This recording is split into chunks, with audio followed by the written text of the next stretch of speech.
vida parece um sonho, um conto de fadas para mim. Muitas vezes eu fico impressionado e atordoado por sua misericórdia e amor. Oh, quão bom Deus foi comigo!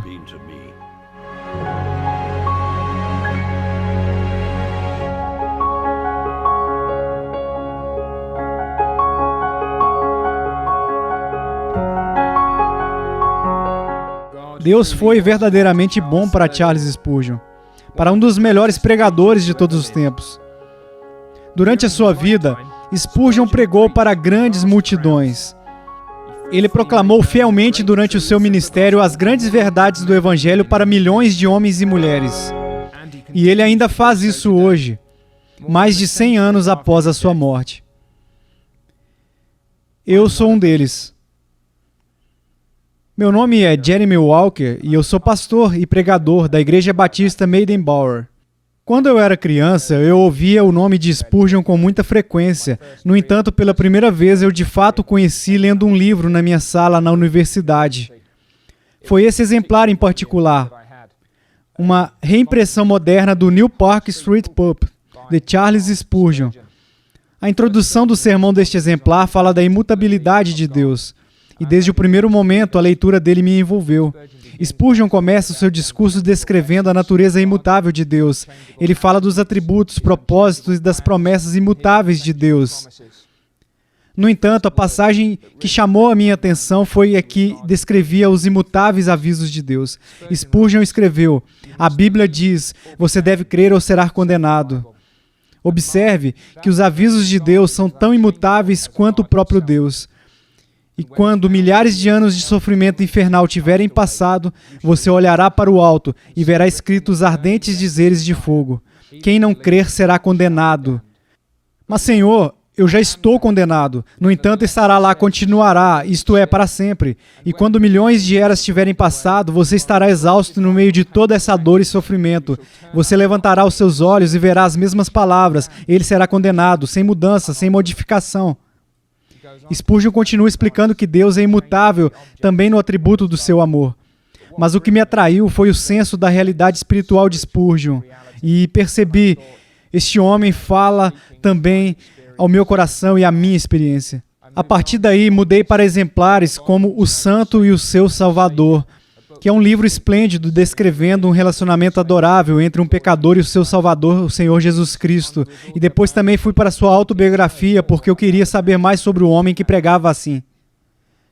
E é por isso que estamos aqui agora, porque os sermões de Spurgeon permanecem nas mentes e nos corações de inúmeras pessoas ao redor do mundo. Mas quantos de nós que amamos tanto esse homem conhecem de fato quem ele era? E essa é a intenção do nosso documentário, nos apresentar a um homem conhecido como o príncipe dos pregadores e rastrear algumas das influências que o afetaram ao longo dos anos. Partiremos em uma jornada para descobrir onde e como Spurgeon viveu. Seguiremos os seus passos, aprenderemos e desenharemos sobre o legado que ele nos deixou. Você se juntará a nós para observar o mundo através dos olhos de Spurgeon?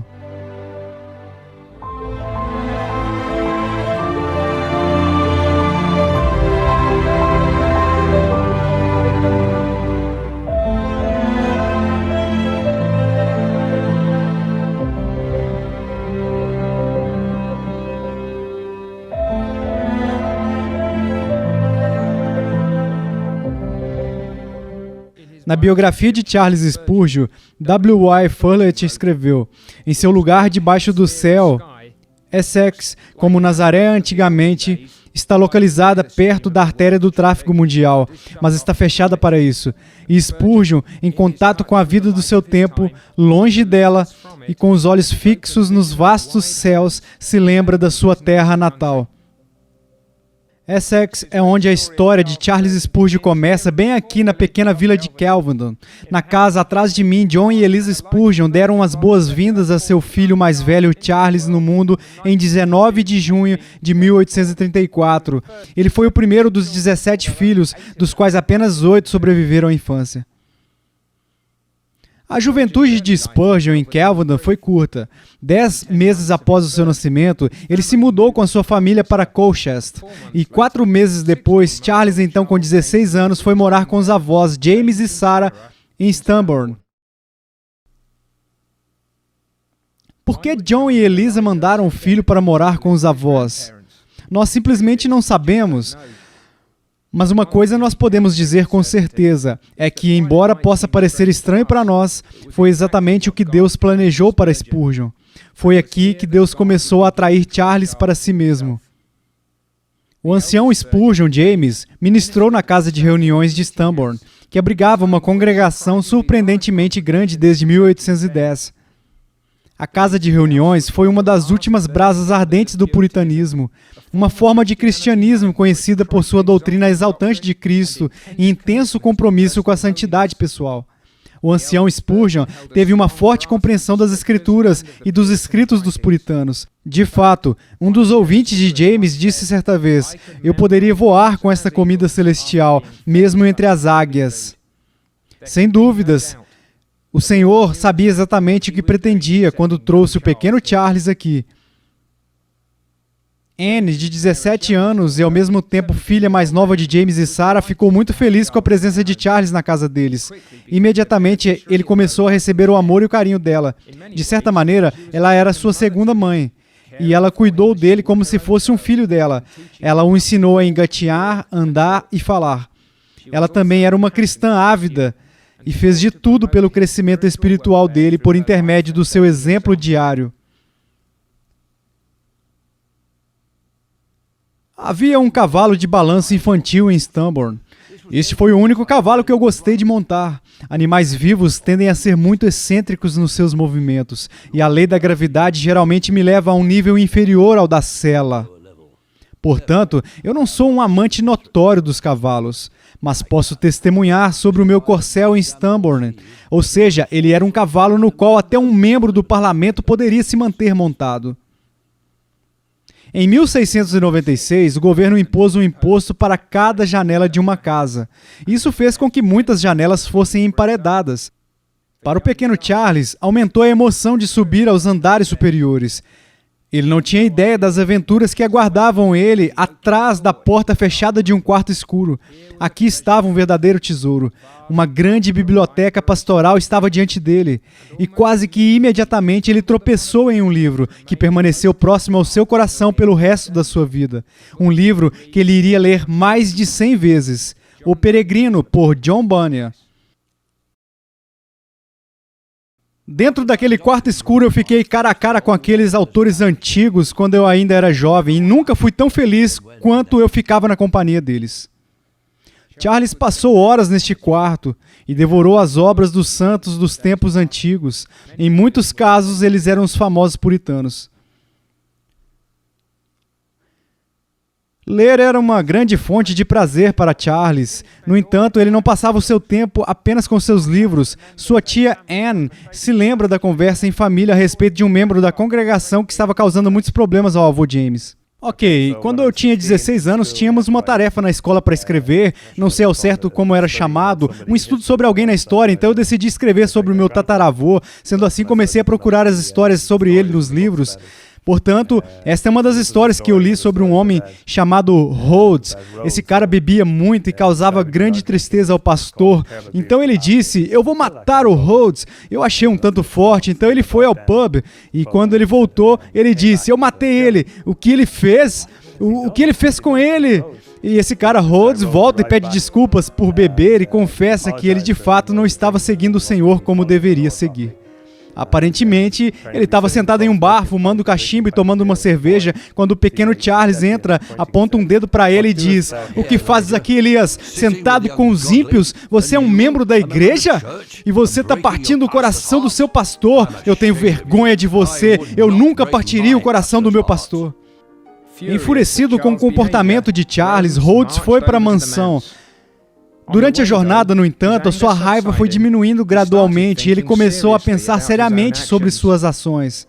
Quando ele chegou na casa dos Spurgeon, ele veio com um coração arrependido. Os problemas foram resolvidos e um bom relacionamento foi restaurado. Spurgeon amava o seu tempo em Stambourne, e especialmente o seu avô. Lembro-me quando me despedi do meu avô, com quem eu fui criado quando criança. Quão triste eu me senti por me separar dele, um grande problema para a minha curta vida. O vovô também parecia muito triste e choramos juntos.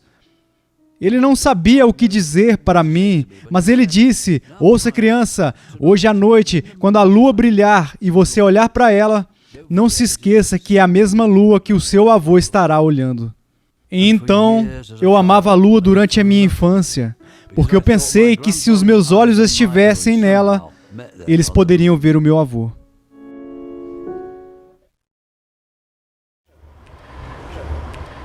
Estamos no início de Hyde Hill, em Colchester, onde Charles, após o seu retorno, morou com seus pais novamente. Foi a primeira vez que ele esteve no meio dos seus irmãos e irmãs, e como o mais velho dos irmãos, ele naturalmente se tornou o líder deles. Se eles estavam brincando juntos ou pregando para eles por detrás de um púlpito de palha. O pequeno Charles, no entanto, não fazia ideia de que em breve estaria em um púlpito real e pregaria o evangelho a dezenas de milhares de ouvintes.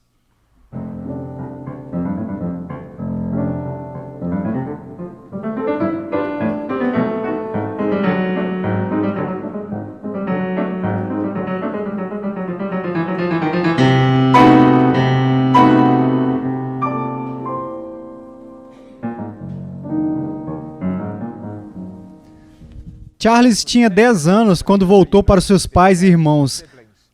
No entanto, Stambourne continuou a desempenhar um papel crucial na sua infância. Bem aqui, ao visitar os avós, ele conheceu Richard Neal, ex-missionário na Índia e na Rússia a serviço da Sociedade Missionária de Londres. Na época, Neal estava servindo a várias igrejas em toda a Inglaterra. Ao viajar de cidade em cidade como pregador itinerante, Neal chegou a Stambourne em 1844. Ao visitar os Spurgeons mais velhos, Neal conheceu o jovem Charles. Ele ficou surpreso com o modo como o garoto dominava sua fala e como ele era eloquente. Algo para Neal, seja uma intuição ou a inspiração interior do Espírito Santo, disse que esse menino era excepcional. Nos dias seguintes, Neal passou muitas horas orando e ministrando ao menino.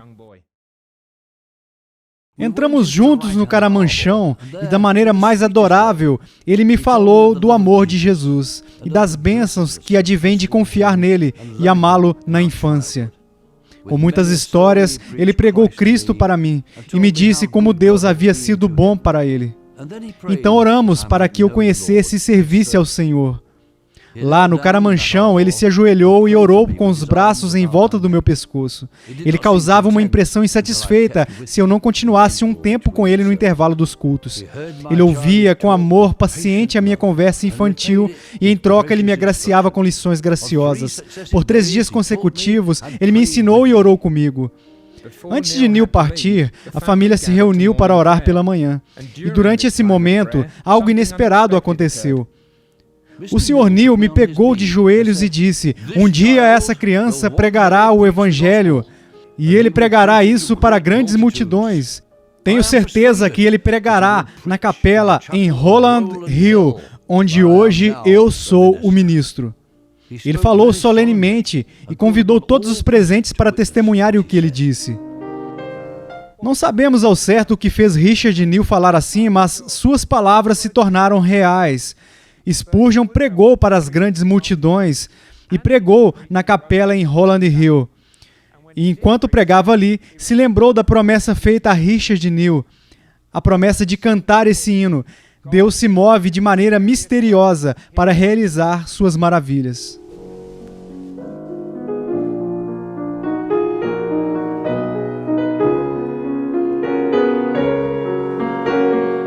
Desde os primórdios de Charles, ficou claro que ele era um garoto excepcionalmente brilhante. Ele preferia atividades acadêmicas a esportes, principalmente porque, como ele próprio admitiu, ele poderia lidar com um livro melhor do que com uma bola ou um taco. Aos 14 anos, ele foi enviado para o Colégio Santo Agostinho, em Maidstone. Embora ele tenha permanecido nessa escola local por apenas um ano, antes de se mudar para a Newmarket Academy, Spurgeon considerou esse período um dos mais importantes de sua vida. Entre as pessoas que ele conheceu na escola estava um clérigo, Um homem bom, como Charles o chamava, que o convenceu da necessidade do batismo na vida do crente. Spurgeon, ele disse, você nunca foi devidamente batizado. Sim, senhor, eu fui. Meu avô me batizou em uma pequena fonte e ele é um pregador, então eu acredito que ele fez certo. Ah, mas você não tinha fé e nem arrependimento, então você não era elegível para ser batizado. Por quê, Senhor? O que isso tem a ver com o batismo? Todos os bebês são batizados. Como você sabe disso? O livro de orações não diz que fé e arrependimento são necessários para o batismo? Afinal, essa doutrina é tão bíblica que ninguém deve negá-la. Escute, Charles, vou te dar um tempo até a próxima semana para descobrir se a Bíblia fala de fé e arrependimento como qualificações necessárias para o batismo. Spurgeon tinha certeza da sua vitória naquele momento, mas quando ele procurou sua Bíblia e sua memória, ele entendeu que foi derrotado, tomando uma decisão. Naquele momento, eu decidi que se a graça de Deus realizasse uma mudança em mim, só então eu seria batizado. Então depois eu disse ao meu amigo, eu não devo ser acusado por batismo impróprio, pois não tinha nada a ver com isso na época. Esse erro, se houver, recaiu sobre meus pais e avós. Anos depois, Spurgeon visitou a escola de novo. Durante essa visita, ele disse que não podia deixar de louvar a Deus por... Não muito tempo depois que eu saí da escola, ele me levou a ter fé em Cristo, a descansar nele e a encontrar a vida eterna. E não pude deixar de agradecer a Deus por ter frequentado a escola por 12 meses. Depois de um ano no Colégio Santo Agostinho, Spurgeon se mudou para a Newmarket Academy. E ele era um aluno muito talentoso e aos 15 anos assumiu a posição de trainee. No entanto, não foram suas realizações intelectuais e acadêmicas ou o emprego dele que tornou esse período significativo. Foi durante esse período que o Senhor usou várias pessoas e elas tiveram considerável influência espiritual sobre o jovem Charles. E uma das mentoras mais importante e ao mesmo tempo mais improvável, uma cozinheira chamada Mary King. Ela era uma boa alma velha e costumava ler a versão Standard. De fato, sua doutrina calvinista não adulterada era meiga. Ela vivia intensamente e se alimentava fortemente. Muitas vezes discutimos as doutrinas da graça e falávamos sobre a eleição dos santos, sobre sua união com Cristo e sua perseverança final, e o que significava piedade vital. E eu acredito que aprendi mais com ela do que eu jamais aprenderia com 6 doutores em teologia do tipo que nós temos hoje em dia. Há cristãos que professam sua fé profundamente, eles experimentam e desfrutam da religião dentro de suas almas. Eles obtêm um conhecimento muito mais profundo do que os livros podem dar a eles, embora devam estudar todos os dias. A cozinheira de Newmarket era uma mulher experiente e piedosa, e aprendi muito mais com ela do que com o pregador na capela que visitamos juntos. As instruções de Mary King tiveram uma enorme influência no jovem Spurgeon. Não apenas imediatamente, mas em toda a sua teologia à medida que ele amadurecia ao longo dos anos. Ele não era de fato convertido neste momento, embora ele tenha se envolvido gradualmente na vida da igreja local. Mas como ele foi ensinado, a convicção do pecado começou a pressioná-lo. Cheio de tristeza e tristeza na alma, Spurgeon percebeu que o pecado era algo que tinha que ser pago.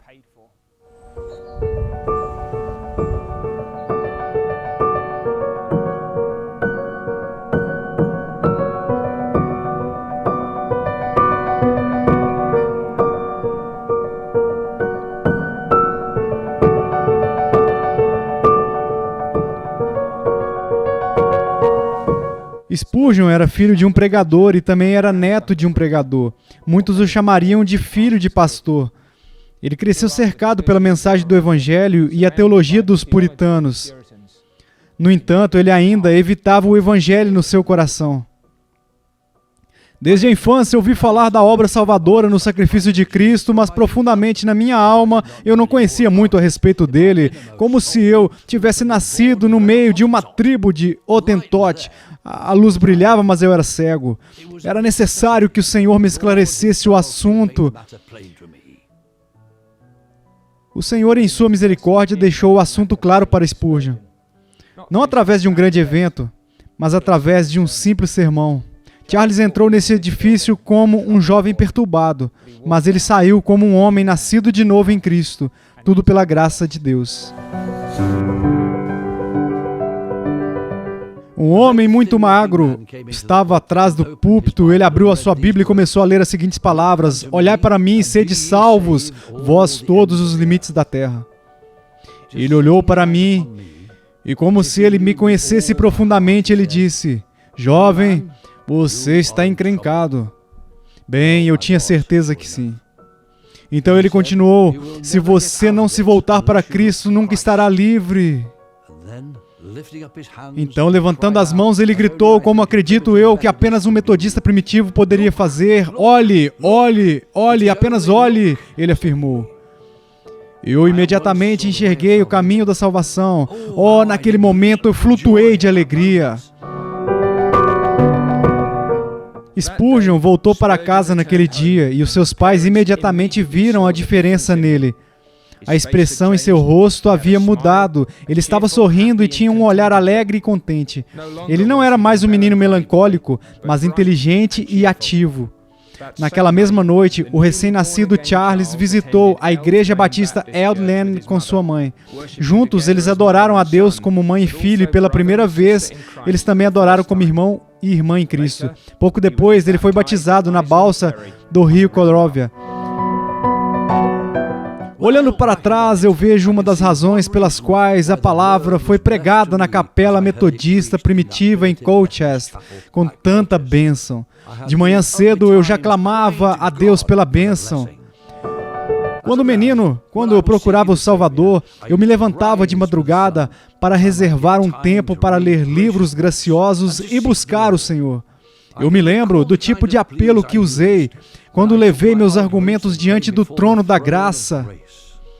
Senhor, me salve! Sua graça será glorificada se o Senhor salvar um pecador como eu. Senhor, me salva, ou estarei perdido para sempre. Não me deixe perecer. Senhor, me salve. Ó Senhor, Jesus morreu em agonia e suando sangue por sua cruz e paixão. Me salve. Eu sempre provava que o início da manhã é a melhor parte do dia. Eu gosto das orações que o salmista diz: pela manhã ouvirás a minha voz, ó Senhor.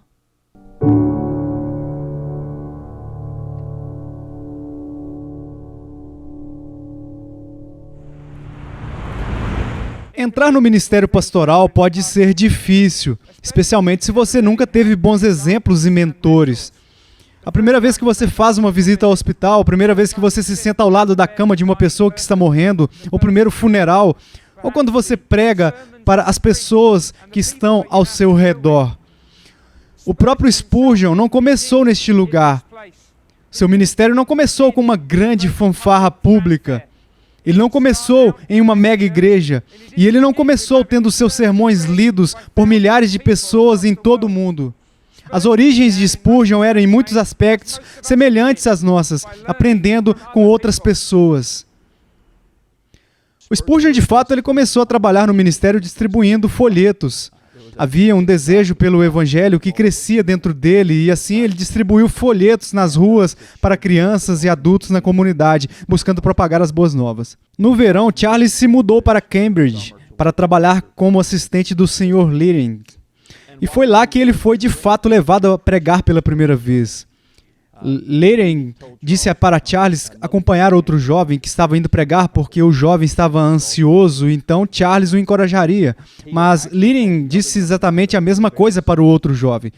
Eles chegaram juntos ao local, alguém tinha que pregar, então Charles assumiu a tarefa de pregar. Era uma igrejinha com algumas dezenas de pessoas, a maioria idosas. E, sem dúvida, eles já tinham escutado muitos jovens pregadores antes, mas eles ficaram impressionados com o sermão proferido por Spurgeon. Meu texto foi: para vós outros, portanto, os que credes, é a preciosidade. Confiei que o Senhor abriria minha boca em honra ao seu querido filho.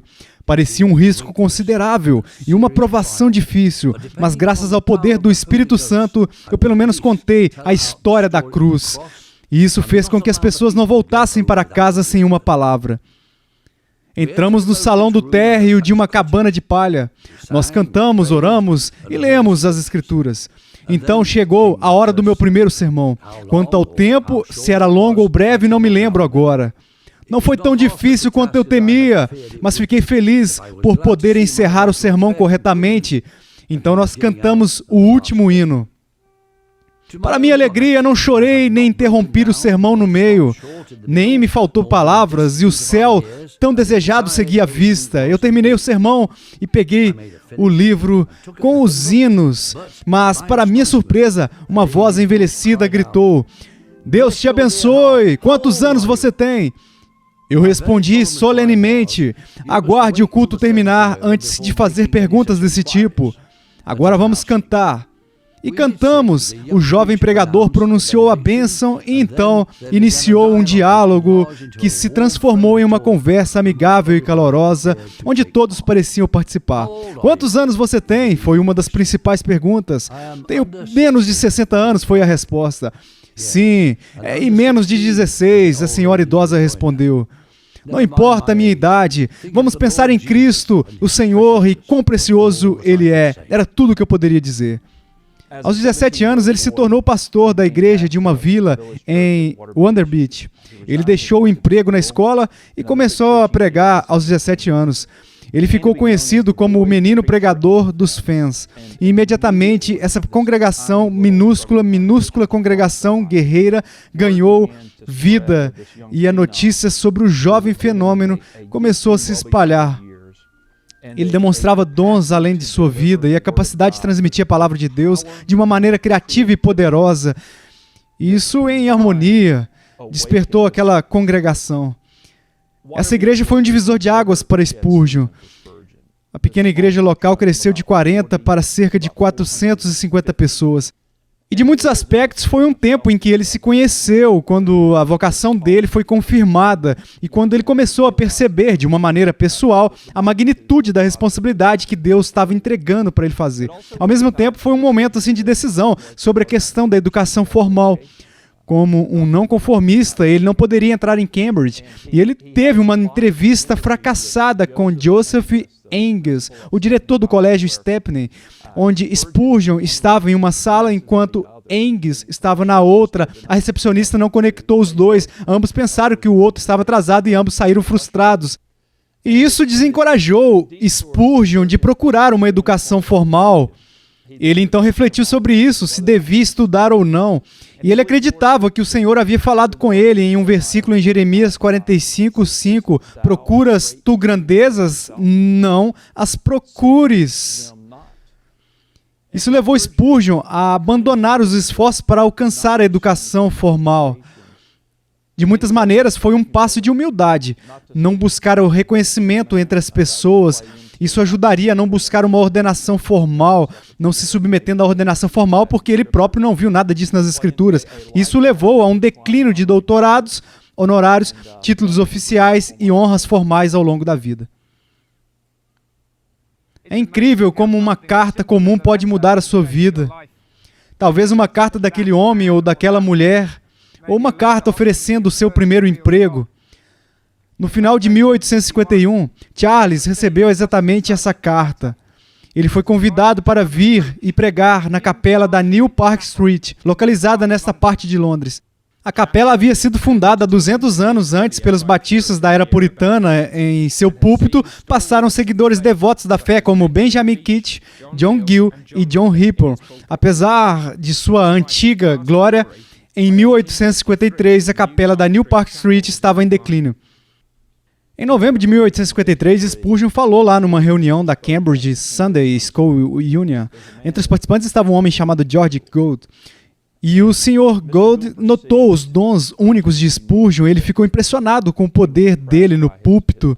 Então, ele chamou um senhor chamado William Wane, um diácono da capela da New Park Street. Ele sabia que eles precisavam de um pregador e que lá era uma igreja com uma grande reputação. Homens como Benjamin Kitt, John Gill serviram como pastores lá. John Rippon permaneceu no ministério por 63 anos antes de partir. Era uma igreja com uma grande história, mas embora tivesse capacidade para cerca de 1.200 pessoas, a congregação atual tinha apenas 200 membros. Então eles fizeram um convite para Spurgeon vir pregar. Spurgeon, ainda tão jovem, achou que havia algum equívoco e que o convite pertencia a outro homem chamado Spurgeon. No entanto, depois de esclarecer que de fato era ele foi à capela e pregou. A capela da New Park Street estava localizada na margem do sul do rio Tamisa, na parte industrial da cidade. No entanto, a igreja estava ciente que ele tinha potencial. Provavelmente toda a igreja que procura um pastor diz a seus candidatos que eles têm potencial. Mas eles perceberam seu verdadeiro potencial e convidaram Spurgeon para pregar. Ele pregou em um domingo. Eles o convidaram de volta em outras ocasiões ao longo do mês de janeiro de 1854. E no momento em que ele terminou seu último compromisso de pregação formal, a New Park Street já estava planejando nomear Spurgeon e uma oferta e compromisso com ele. Eles pensaram, eu suponho, que havia um Michael Jordan diante deles, o único pregador desse tipo em uma geração, um homem de talento único que, apesar de ter apenas 19 anos de idade, eles deveriam recrutar, pois seria por meio dele que Deus realizaria grandes coisas. E, de fato, através dele, Deus fez grandes coisas naquela igreja. Como Clive Anderson descreve, muitos foram e se espremiam lá nos bancos envernizados, outros estavam olhando para as portas ou pelas janelas. Sem pensar em saúde ou segurança, os corredores ficaram lotados. Alguns se sentavam nas escadas do púlpito e outros estavam empolerados como pássaros na janela. O Crystal Palace foi, de fato, ideia do príncipe Albert, marido da rainha Vitória. E meio assim, foi uma loucura de um homem rico, de certa maneira, assim, uma enorme catedral que poderia acomodar mais de 20 mil pessoas. Em 7 de outubro de 1857, Spurgeon pregou para 23.654 pessoas. A maior multidão para quem ele já tinha pregado, sem amplificação moderna ou grandes caixas de som. E esse sermão, especificamente, se tornou assim, uma parte de uma lenda de Spurgeon. E dado assim, o tamanho daquela multidão e a capacidade para aqueles que estavam reunidos para ouvir esse homem pregar. Em 1857, um dia ou dois antes de pregar no Crystal Palace, eu fui lá para decidir onde a plataforma ia ficar e para testar as propriedades acústicas do prédio. E eu clamei em voz alta: "Eis o Cordeiro de Deus que tira o pecado do mundo!" Em uma das galerias, um trabalhador, que ele não sabia de nada do que estava sendo feito, ouviu aquelas palavras, e elas foram como uma mensagem do céu para a alma dele. Ele foi ferido com uma convicção por conta dos pecados, largou as ferramentas e foi para casa, e depois de uma temporada lutando espiritualmente, encontrou paz e vida ao abraçar o Cordeiro de Deus.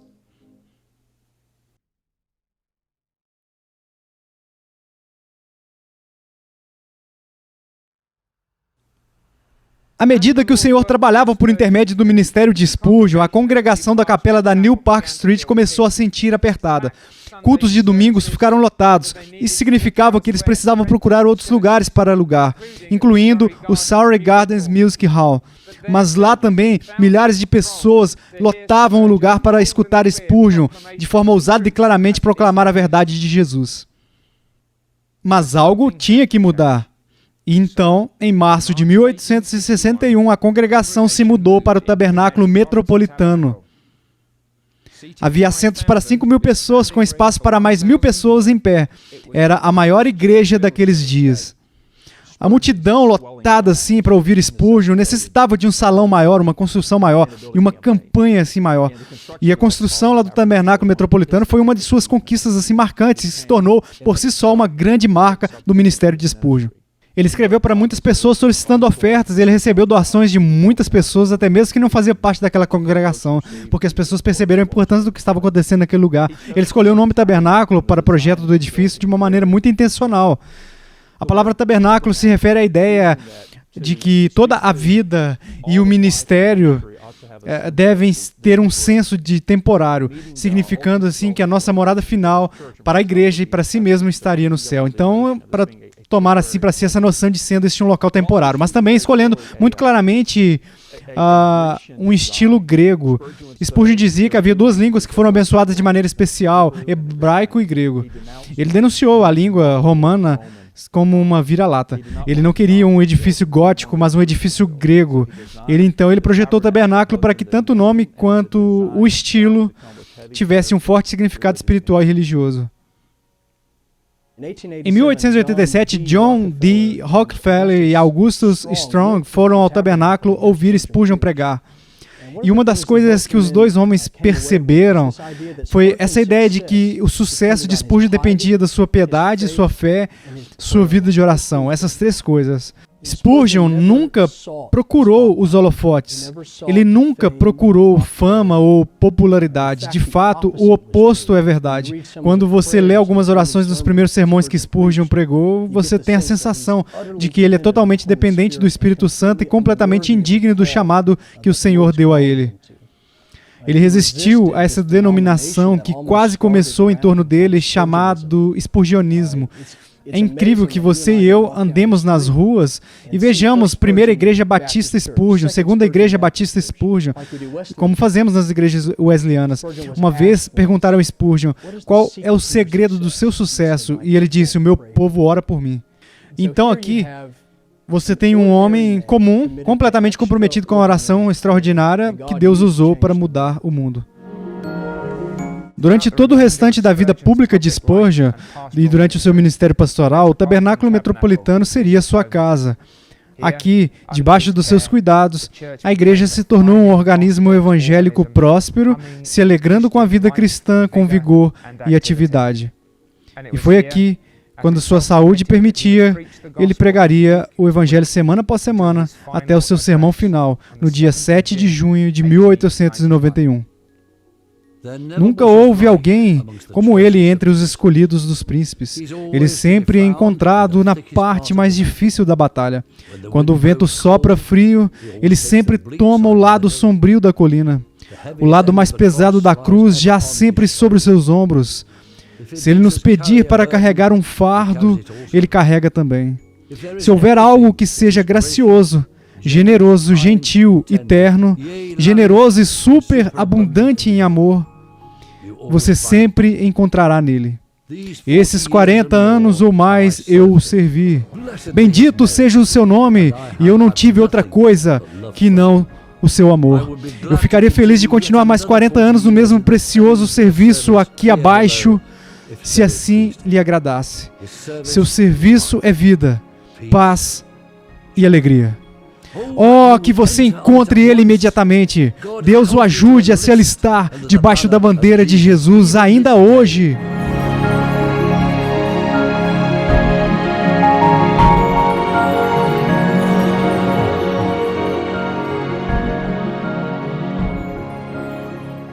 Alguns dizem que para melhor ou para pior, a tecnologia fez todos os ministérios locais em um ministério global. Agora mesmo, eu posso ouvir sermões de um homem como John MacArthur no meu telefone enquanto sigo os tweets de Kevin DeYoung ou ler um livro de R.C. Sproul. Eu poderia fazer tudo isso de uma só vez se eu quisesse, mas imagine um homem tendo esse tipo de influência. Um homem que teve essa propagação do evangelho no seu coração e nas suas mãos. Esse era Charles Spurgeon. Spurgeon era comprometido principalmente com a sua igreja local. O seu apego ao tabernáculo metropolitano era exemplar. Mas a influência daquele lugar, por intermédio da sua pregação, através dos homens que ele treinou, através dos livros que ele escreveu, se espalhou para muito além. Se espalhou para toda a cidade, se espalhou para todo o país, se espalhou pelo continente europeu e chegou a lugares tão longe quanto a América e a Austrália. Um dos primeiros livros de Spurgeon foi Smooth Stones Taken from Asian Brooks. E Asian Brooks, isso é uma brincadeira, na verdade, com o nome do puritano Thomas Brooks. E é uma coleção de histórias. Spurgeon se casou em 1856 com Susanna Thompson. E enquanto ele ainda era noivo dela, na verdade, ele pediu a Suzy para ajudar ele a editar esse livro. Então é um dos primeiros. Houve o outro também, um tanto antigo, com o nome de um santo e o seu salvador. Ele foi concebido em 1854, de modo que ele é de fato anterior a Smooth Stones Taken from Asian Brooks. Mas não foi publicado até 1857, quando conheceu Joseph Passmore, que era diácono da capela de New Park Street em Londres. Os dois homens se tornaram grandes amigos e seria ali o editor dele pelo resto de sua vida. E também o seu parceiro James Alabaster. O primeiro sermão que Spurgeon publicou com esses dois novos parceiros foi a imutabilidade de Deus no dia 7 de janeiro de 1855. E os sermões de Spurgeon foram publicados pela Passmore e Alabaster durante todo o caminho até 1917, quando, durante a Primeira Guerra Mundial, houve falta de papel que os impediu de produzir mais. Então, alguém pode perguntar, por que Spurgeon é um ministério tão importante? E uma resposta para isso é que, no século XIX, você não tinha internet. O que você tinha estava sendo publicado. E Spurgeon não era um teólogo sistemático, no sentido como João Calvino, por exemplo, foi. Ele nunca se sentou para escrever sua teologia sistematicamente. Mas havia uma sistemática implícita na sua teologia. E isso foi entregue organicamente. Isso foi encontrado organicamente nos seus sermões. E então, a publicação permitiu que a teologia de Spurgeon se disseminasse por todo o mundo. Talvez o meu livro favorito seja o último que ele escreveu.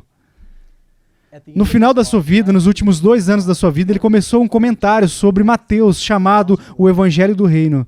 Ele nunca terminou. Na verdade, Susana, em 1893, teve que terminar para ele e publicou 1 ano após a sua morte. Mas ele escreveu este livro principalmente em Menton. E é interessante porque durante esse período da sua vida, Spurgeon é atacado não apenas com a controvérsia do downgrade e os efeitos disso, mas também pessoalmente. Ele estava sofrendo de gota, ele estava sofrendo da doença de Bright, que basicamente é uma inflamação nos rins. Então aqui está Spurgeon no final da sua vida, cercado por controvérsia e doença, enfermidade e perda.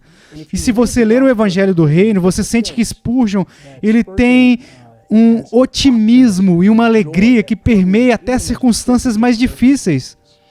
Portanto, mesmo no final, a alegria de Spurgeon pode ser vista no seu comentário. E é aquele que eu sempre amei. Quando pensamos sobre o legado de Spurgeon, isso vai além do tabernáculo metropolitano e do seu ministério de púlpito.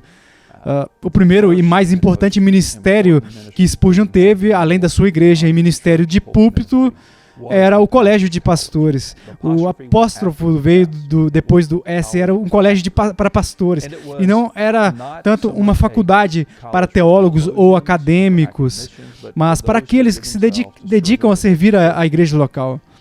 E isso realmente reflete no coração de Spurgeon, assim, para o ministério e o coração dele para a igreja local, e o que ele entendeu que um pregador deve ser, ser pastor também. Spurgeon foi claro, Charles Spurgeon não pode nomear um ministro. O colégio de pastores não pode fazer um ministro. Só Deus pode fazer um ministro. Ao mesmo tempo, embora ele entendesse que um ministro é uma espécie de ferramenta bruta a ser lapidada, moldada e refinada, e assim Spurgeon era eminentemente qualificado para conduzir aqueles chamados ao ministério, investir neles, para dar a eles um estudo rigoroso, para polir eles e fazer com que eles terminassem a graduação dentro do seu tempo, mais equipados, mais refinados, mais capazes de pregar e ensinar a palavra de Deus e ministrar ao rebanho de Deus. Do colégio, diria Spurgeon, o nosso principal negócio é estudar as Escrituras. 3 requisitos primários. Primeiro, que uma pessoa ela deveria realmente ter nascido de novo. Em segundo lugar, devia demonstrar assim um chamado de Deus na vida delas e acreditar que de fato tivessem sido provadas. Em terceiro lugar, eles teriam que ter pregado por pelo menos 2 anos para que eles já tivessem alguma experiência, mas também que o chamado deles estivesse sendo confirmado até certo ponto. Ele ia perguntar aos candidatos quantas vezes você ganhou almas para Cristo. Você já ganhou almas hoje para Cristo? Ele ia dizer. A mensalidade, a hospedagem, a alimentação, tudo isso era coberto. Apenas um estudo comum em ter as suas vidas afetadas pelo próprio Spurgeon. Spurgeon demonstrou grande interesse pelos homens que estudavam ali. Ele não só os ensinou, mas ele também permitiu que eles estivessem próximos a ele, para onde eles, em essência, assim, perceberiam que o ministério deveria tratar também. De tudo o que eu gostaria de dizer, esta é a soma. Meus irmãos, preguem a Cristo, sempre e cada vez mais. Ele é todo o Evangelho. Sua pessoa, ofícios e trabalho devem ser nosso grande tema abrangente. O mundo precisa ser informado do seu Salvador e da maneira de alcançá-lo. A justificação pela fé deveria ser muito mais do que já é o testemunho diário dos púlpitos protestantes. E se com essa verdade mestra deveria haver uma associação mais geral das demais grandes doutrinas da graça, pois elas são o melhor para a nossa igreja e nossa era. Se com o zelo dos metodistas nós podemos pregar a doutrina dos puritanos, um grande futuro estará diante de nós. O fogo de Wesley e o combustível de Whitefield causará um incêndio que fará toda a floresta do erro pegar fogo e aquecerá a própria alma desta terra fria. Não somos chamados para proclamar filosofia e metafísica, mas o evangelho simples. A queda do homem, sua necessidade de um novo nascimento, perdão por intermédio da expiação e salvação como resultado da fé. Estes são os nossos machados de batalha e armas de guerra. Nós temos o suficiente para aprender e ensinar essas grandes verdades, e maldito seja aquele aprendizado que nos desvie de nossa missão, ou aquela ignorância deliberada que nos aleijará em sua busca. Na época da sua morte, em 1892, a faculdade havia treinado cerca de 863 homens. 627 deles serviam em denominações batistas como pastores. Mais da metade das novas igrejas fundadas em sua denominação de 1865 a 1877 foram pastoreados por homens treinados por Spurgeon na faculdade. Quando olhamos para o legado do colégio chegando ao século XX, continuou a surtir efeito. Owen foi treinado na faculdade, ele foi uma figura influente nos avivamentos galeses. Graham Scroggie foi treinado na faculdade, que foi um famoso líder do movimento Kesmick. Ele também foi o mentor do grande pregador britânico Stephen Holford. Quando você entra na segunda metade do século XX, talvez a figura principal associada à faculdade foi George Beasley Murray. Ele liderou a faculdade por 15 anos antes de se mudar de volta para o outro lado da costa para servir como professor do Novo Testamento no Seminário Batista Teológico em Kentucky. Ao longo do século XX, embora com o passar do tempo e a escola, de algumas maneiras, afastou-se Spurgeon, ainda podemos ver os efeitos do legado de Spurgeon através da escola, incluindo aqueles treinados na faculdade em que serviram em ministérios ao longo do século XX. Tiago nos diz que a fé sem obras é morta. E Spurgeon era, acima de tudo, um homem de fé. Ele era fiel na sua pregação do Evangelho no púlpito, fiel na publicação da verdade nos livros e folhetos.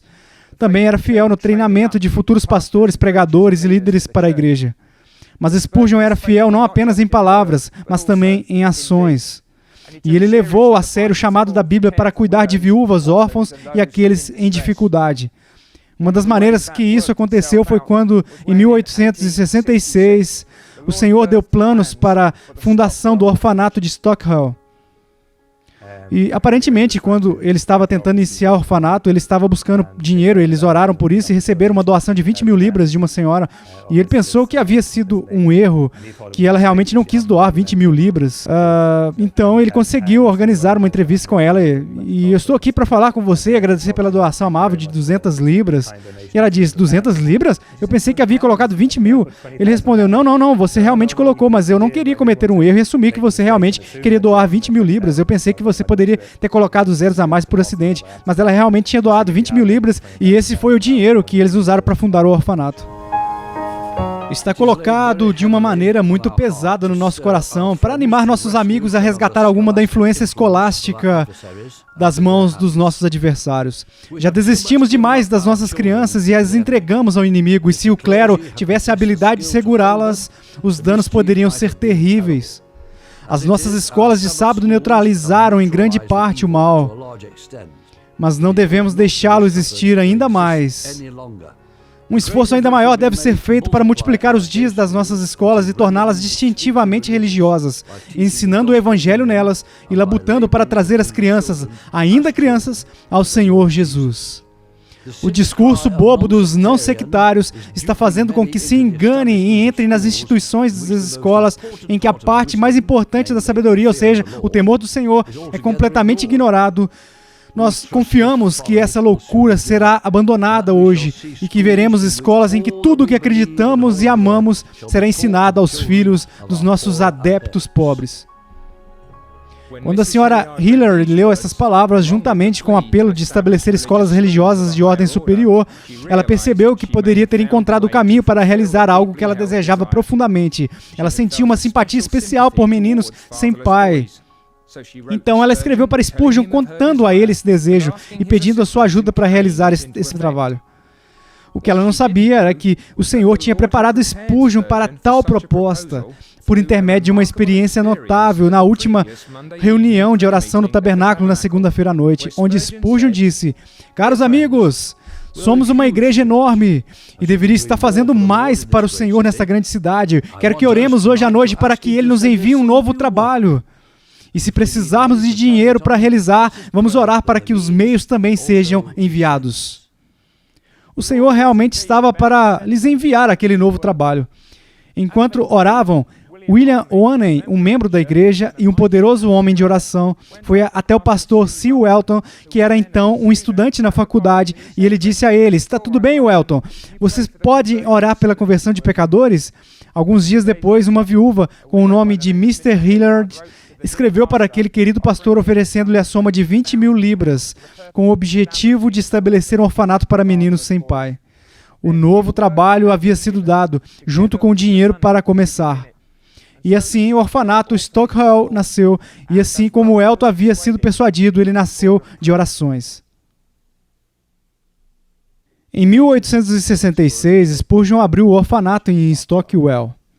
Na verdade, 2 fatores motivaram ele a fazer isso. O primeiro foi a necessidade óbvia e aparente da década de 1860 em Londres. Havia crianças desabrigadas na rua, a pobreza era enorme. Obviamente, não havia leis sobre trabalho infantil, então havia uma necessidade urgente, praticamente inevitável.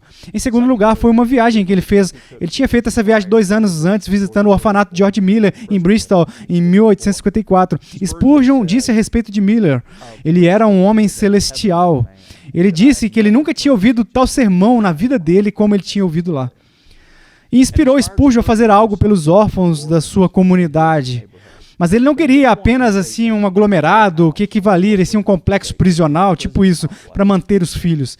Ele concebeu um cenário muito mais paternalista, podemos até dizer um cenário maternalista, e ele tinha mães da casa para supervisioná-los. Era mais um ambiente familiar, uma estrutura domiciliar, para não buscar apenas atender às suas necessidades físicas, mas às necessidades espirituais também. O orfanato Stockwell permaneceu aberto até Londres ser bombardeado durante a Segunda Guerra Mundial. Posteriormente foi renomeado para cuidados infantis de Spurgeon e hoje é conhecido simplesmente como Spurgeons, oferecendo proteção, cuidado e apoio a milhares de crianças vulneráveis em todo o Reino Unido. Mas o orfanato não foi o único trabalho de caridade em que Spurgeon estava envolvido.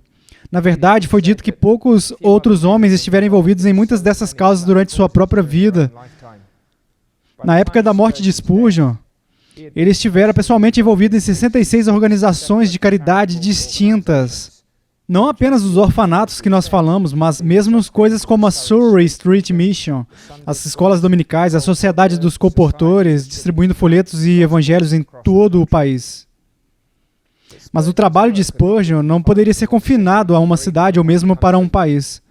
Ele se espalhou por todo o Reino Unido e pelo continente, onde quer que houvesse pecadores que precisassem ouvir a respeito do único Salvador. Então Spurgeon teve um grande impacto, não apenas na cidade de Londres, mas também em todo o mundo. Seu ministério permeou todos os cantos do mundo. Mas em Londres, você tem que entender o contexto. Isso estava acontecendo em Londres antes de Spurgeon chegar lá. Em Londres, houve uma grande mudança cultural da população, do campo para a cidade. Isso teve uma impressão notável em Spurgeon e também influenciou os contornos do seu ministério ali. Por exemplo, em 1859, metade da população que tinha mais de 20 anos não tinha nascido em Londres. Metade da população. A fome de 1845 na Irlanda produziu uma enorme onda de imigrantes irlandeses que vieram para Londres. Então, este enorme aumento da população em direção à cidade, misturado com esta revolução industrial, que na época de Spurgeon estava a todo vapor, produziu uma Londres preparada para Spurgeon. Spurgeon se atirou em oportunidades ministeriais. E havia muitos para serem alcançados. O surto de cólera de 1845 produziu uma enorme doença na área de Londres onde Spurgeon era um ministro. Spurgeon ia de porta em porta, de casa em casa, ministrando aos enfermos e moribundos. É incrível, ele nem mesmo sequer chegou a contrair a cólera durante aquele surto. Esta foi uma época em que as condições de vida em Londres eram deploráveis. As mães jogavam seus bebês no rio, porque elas não eram capazes de alimentá-los. Essa foi uma época em que Londres não podia cuidar dos vivos e nem dos mortos. Na Anne Street Baptist Church, por exemplo, você poderia entrar pela porta da frente e realmente enxergar os cadáveres empilhando-se sobre o piso do santuário entre as tábuas. Então, de várias maneiras, Londres estava preparada para Spurgeon, que ele mesmo veio do campo para a cidade quando ele tinha 19 anos e falava em uma linguagem que a pessoa comum pudesse entender. Se você quiser ouvir um sermão filosófico e educado, que o pregador apenas ia ler um manuscrito muito estoicamente, você poderia ir à igreja de Leiden. Se você quisesse ouvir uma oratória embelezada e sofisticada, você poderia ir aqui em Pushman. Mas se você quisesse ouvir Spurgeon, se você quisesse ir onde as pessoas estavam, onde as massas estavam, você teria que ir, como eles diziam, atravessar o rio até a casa de Charles. E foi aí que o ministério de Spurgeon se desdobrou. Vincent van Gogh, antes de se tornar um artista impressionista, estava tão hipnotizado pela pregação de Spurgeon que ele mesmo tentou ser um pregador, muito antes de se tornar um artista. E se você ler as cartas que ele escreveu ao irmão, você tem o impacto que Spurgeon teve sobre este jovem artista. Então, a Londres vitoriana se tornou um centro e um ponto de acesso e um destino global. Não apenas o campo missionário de Spurgeon veio até Londres para ouvi-lo pregar, mas também levaram o ministério de Spurgeon para o redor do mundo. Os sermões de Spurgeon foram distribuídos durante a vida dele, cerca de 56 milhões de cópias antes de 1892. Essas cópias foram encontradas nas mãos de pregadores no Tennessee, no Sri Lanka, cristãos na China, pescadores no Mediterrâneo. Um prisioneiro aguardando a execução na América do Sul foi visto também pela última vez lendo um dos sermões de Spurgeon antes de ser linchado até a morte.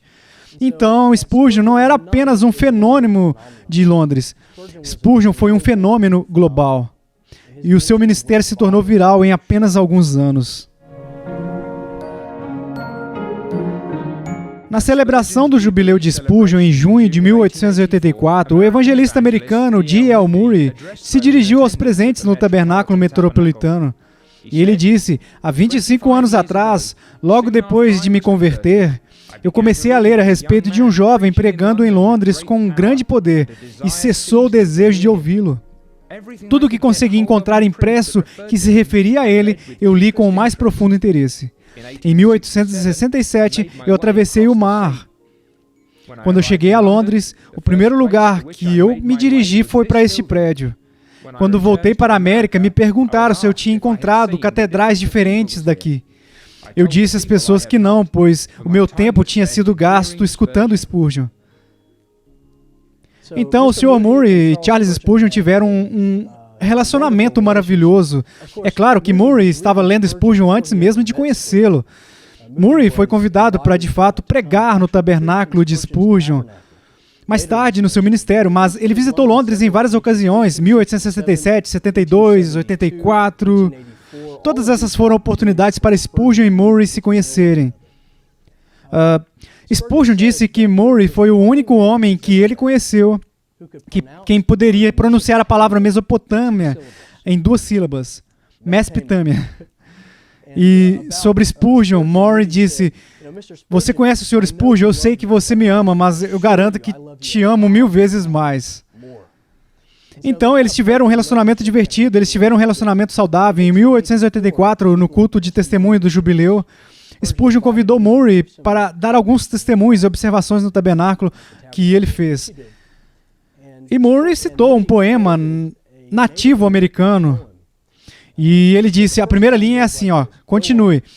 A segunda linha é assim, continue. A terceira linha é assim, continue. Então Murray disse, vá em frente, Mr. Spurgeon, vá em frente, querido irmão. Deus te abençoe. Você viverá para sempre. Então ele basicamente está dizendo, continue, irmão. Deus te abençoe, você nunca morrerá. E é interessante que Murray viu Spurgeon dessa maneira. E você pode até dizer profeticamente, porque, é claro, ele estava falando escatologicamente, no sentido de que Spurgeon nunca morreria, mas ele também estava falando, talvez, com a ideia que as palavras de Spurgeon ganhariam a vida própria. Carl Henry disse uma vez que Spurgeon é o imortal do cristianismo evangélico. O Senhor usou o seu servo Spurgeon para chamar milhares em todo o mundo das trevas para a maravilhosa luz. Spurgeon foi usado para treinar pastores e pregadores para a Igreja de Jesus Cristo em sua própria geração e nas gerações vindouras. E por meio da sua obediência ao comando do Senhor, centenas de milhares de crianças e jovens encontraram esperança e ajuda que não encontrariam em nenhum outro lugar.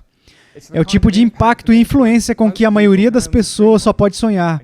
E ainda é o impacto e influência que Deus deu a um homem, o seu servo, Charles Haddon Spurgeon. Que graça incrível!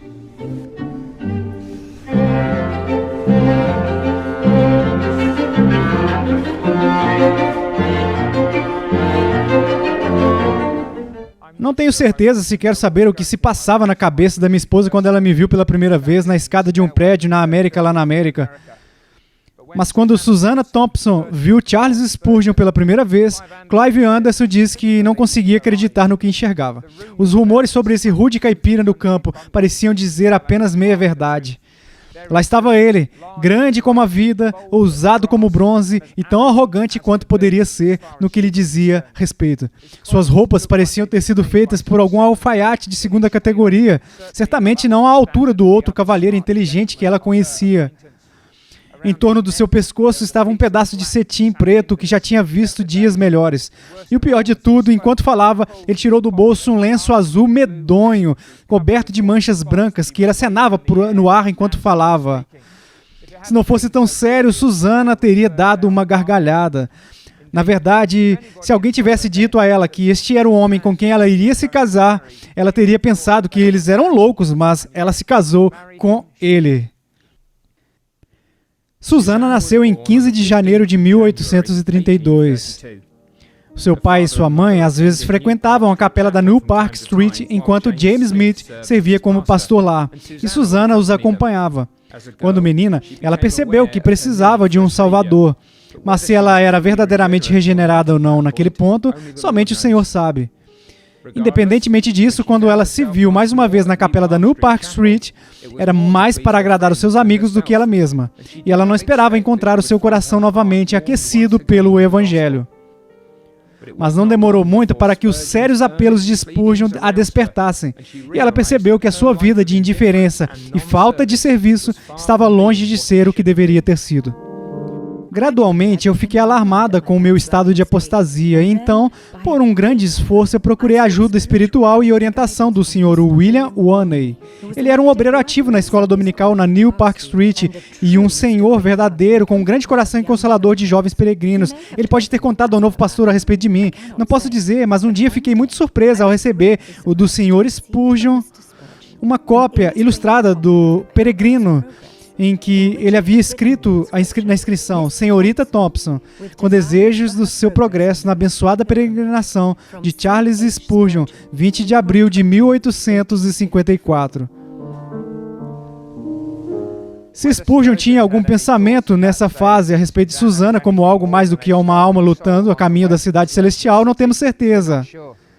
Mas em pouco tempo, aquele conhecido casual aprofundou em amizade genuína. E em seguida avançou ainda mais em profundo amor um pelo outro. Então, no dia 2 de agosto de 1854, no jardim do avô de Susanna, eles ficaram noivos, prometendo o coração de um ao outro. Fullerton descreveu Susanna com o seu coração apaixonado e rosto doce e moldurado pelos cachos que caíam de cada lado dela. E ele, com os olhos claros, cérebro ágil, colarinho alto, gravata branca e um dente saliente. O namoro deles durou mais de um ano, com Susanna sendo batizada por Charles na New Park Street no dia 1º de fevereiro de 1855. O casal então se casou no dia 8 de janeiro de 1856, com 2.000 pessoas lotando a capela e as ruas adjacentes apinhadas. O Dr. Alexander Fletcher, da Finsbury Chapel, realizou a cerimônia. Então, a noiva e o noivo partiram para uma breve visita a Paris. 12 dias depois, o pregador já estava de volta ao seu púlpito e, posteriormente, o senhor e a senhora Spurgeon foram recebidos publicamente pela congregação. 9 meses depois, no dia 20 de setembro, eles deram as boas-vindas a 2 filhos gêmeos, Charles, o mais velho, em homenagem ao pai, e Tomé, que foi batizado em homenagem ao apóstolo. Spurgeon era um homem excepcionalmente ocupado, mas o seu ministério nunca se tornou a sua amante. O seu coração sempre pertenceu inteiramente a Susana. Ela era sua companheira constante na vida e no serviço, até o fim dos seus dias juntos. Eles eram uma equipe no casamento e também no ministério. Susana sofreu uma cirurgia mal sucedida. Isso a deixou inválida por cerca de 15 anos. E durante esse tempo, Charles fez o melhor para cuidar dela e vice-versa. Susana cuidou de Charles quando ele adoeceu com gota e doença renal e um museu de outras doenças. Um psiquiatra licenciado com o nome de Enel Deal realmente diagnosticou os sintomas de Spurgeon como sendo bipolares.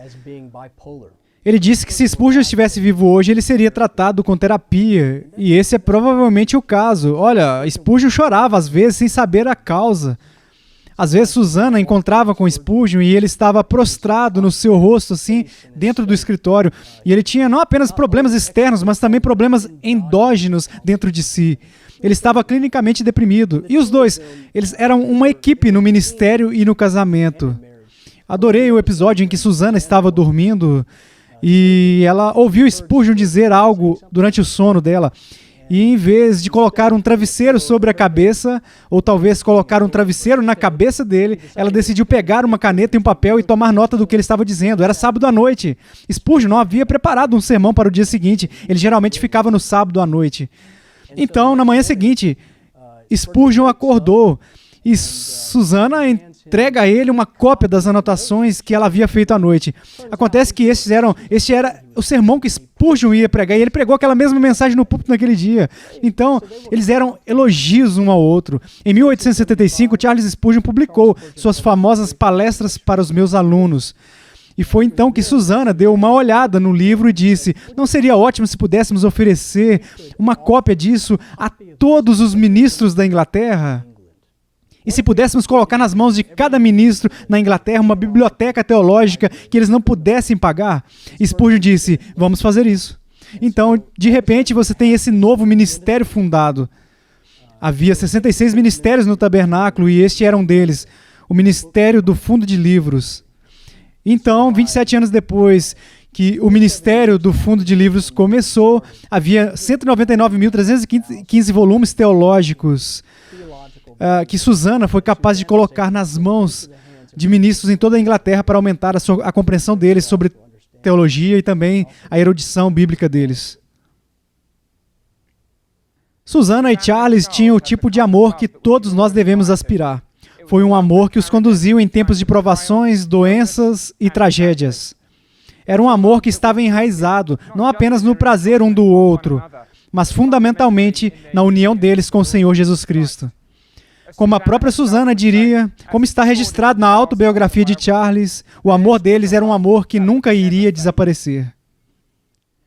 Ah, meu marido, os benditos laços terrenos que recebemos com tanto entusiasmo estão dissolvidos agora. E a morte te escondeu dos meus olhos mortais. Mas nem mesmo a morte pode separar você de mim, ou cortar o amor que unia os nossos corações tão intimamente. Eu sinto isso vivendo e crescendo ainda, e acredito que encontraremos um desenvolvimento espiritual pleno somente quando nos encontrarmos na terra da glória e adorarmos juntos diante do trono.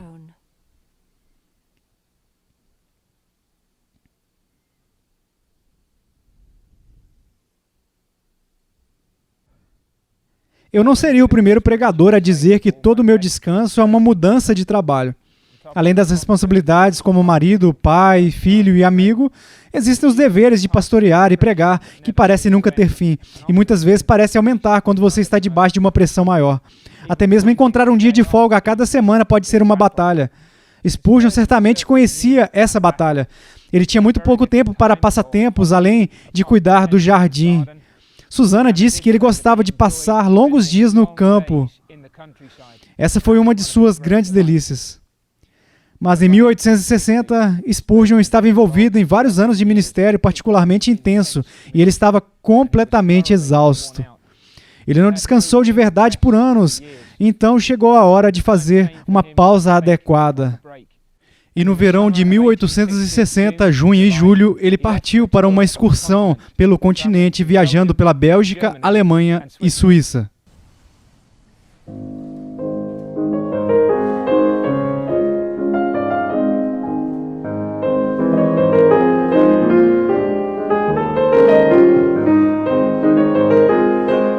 Todo o passeio trouxe muita alegria para Spurgeon, mas o grande deleite foi Genebra. Durante os seus últimos anos, Genebra foi o coração da Reforma, a casa do teólogo francês João Calvino. Spurgeon, ele próprio, um calvinista comprometido, ficou maravilhado. Entre todos aqueles que nasceram de mulher, não surgiu um maior do que João Calvino. Nenhuma idade antes dele produziu algo igual e nenhuma época depois viu o seu rival. Em teologia, ele está sozinho, brilhando como uma estrela fixa brilhante, enquanto outros líderes e mestres só podem circular em torno dele a uma grande distância.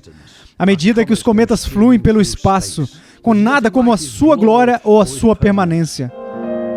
A fama de Calvino é eterna por causa da verdade que ele proclamou. E mesmo no céu, embora possamos perder o nome do sistema de doutrina que ele ensinou, será aquela verdade que nos fará tocar harpas de ouro e cantar.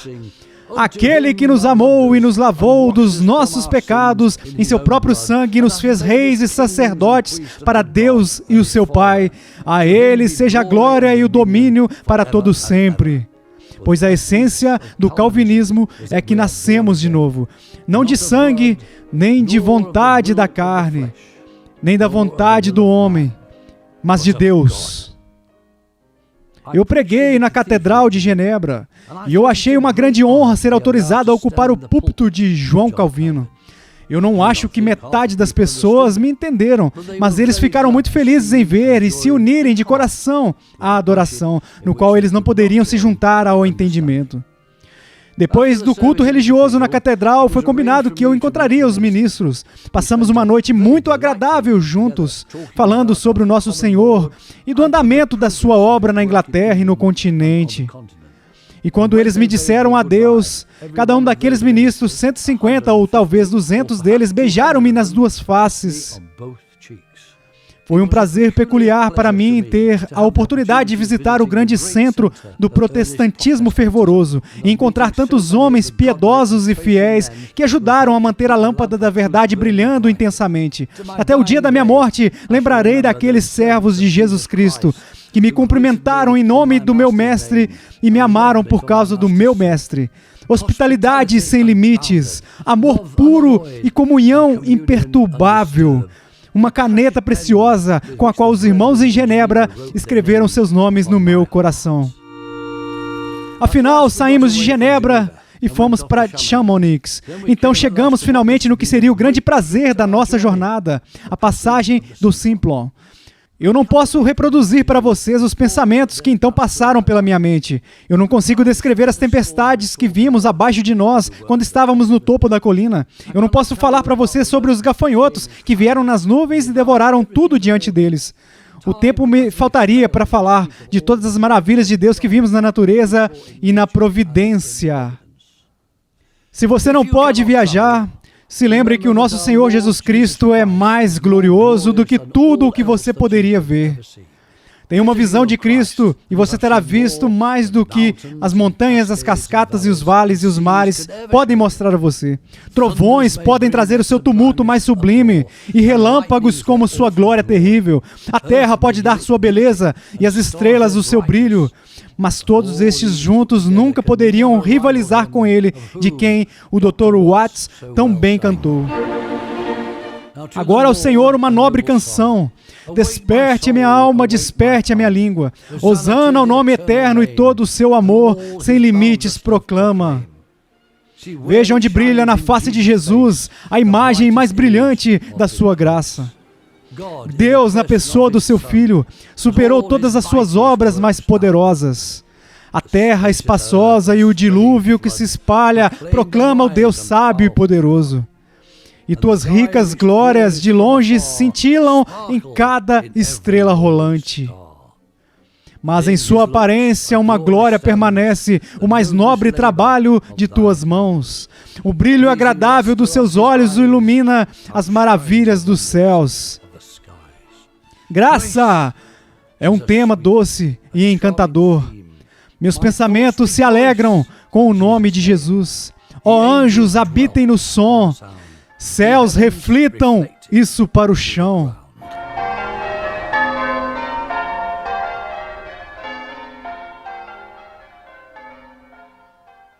A controvérsia nunca é um elemento muito feliz para o Filho de Deus.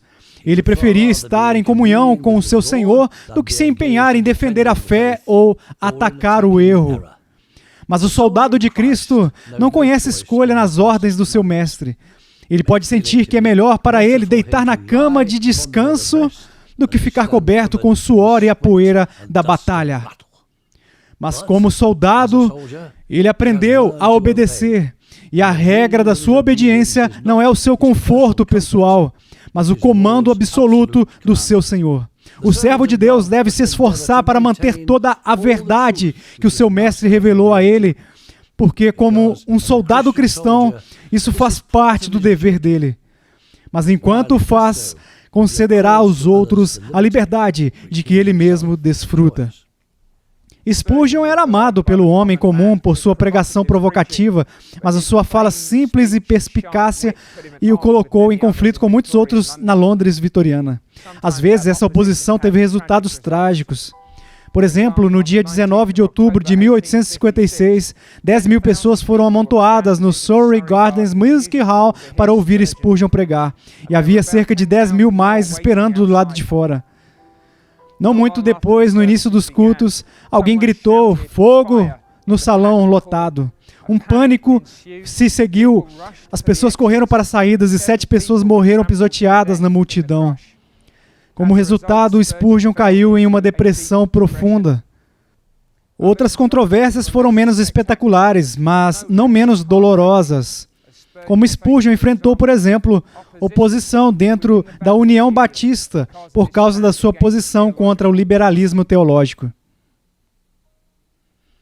Então, Charles Spurgeon nunca procurou polêmica, mas de alguma maneira a controvérsia sempre procurou Charles Spurgeon, e ele esteve envolvido em várias controvérsias importantes durante a sua vida, e também várias controvérsias menores. Eu tenho algumas delas.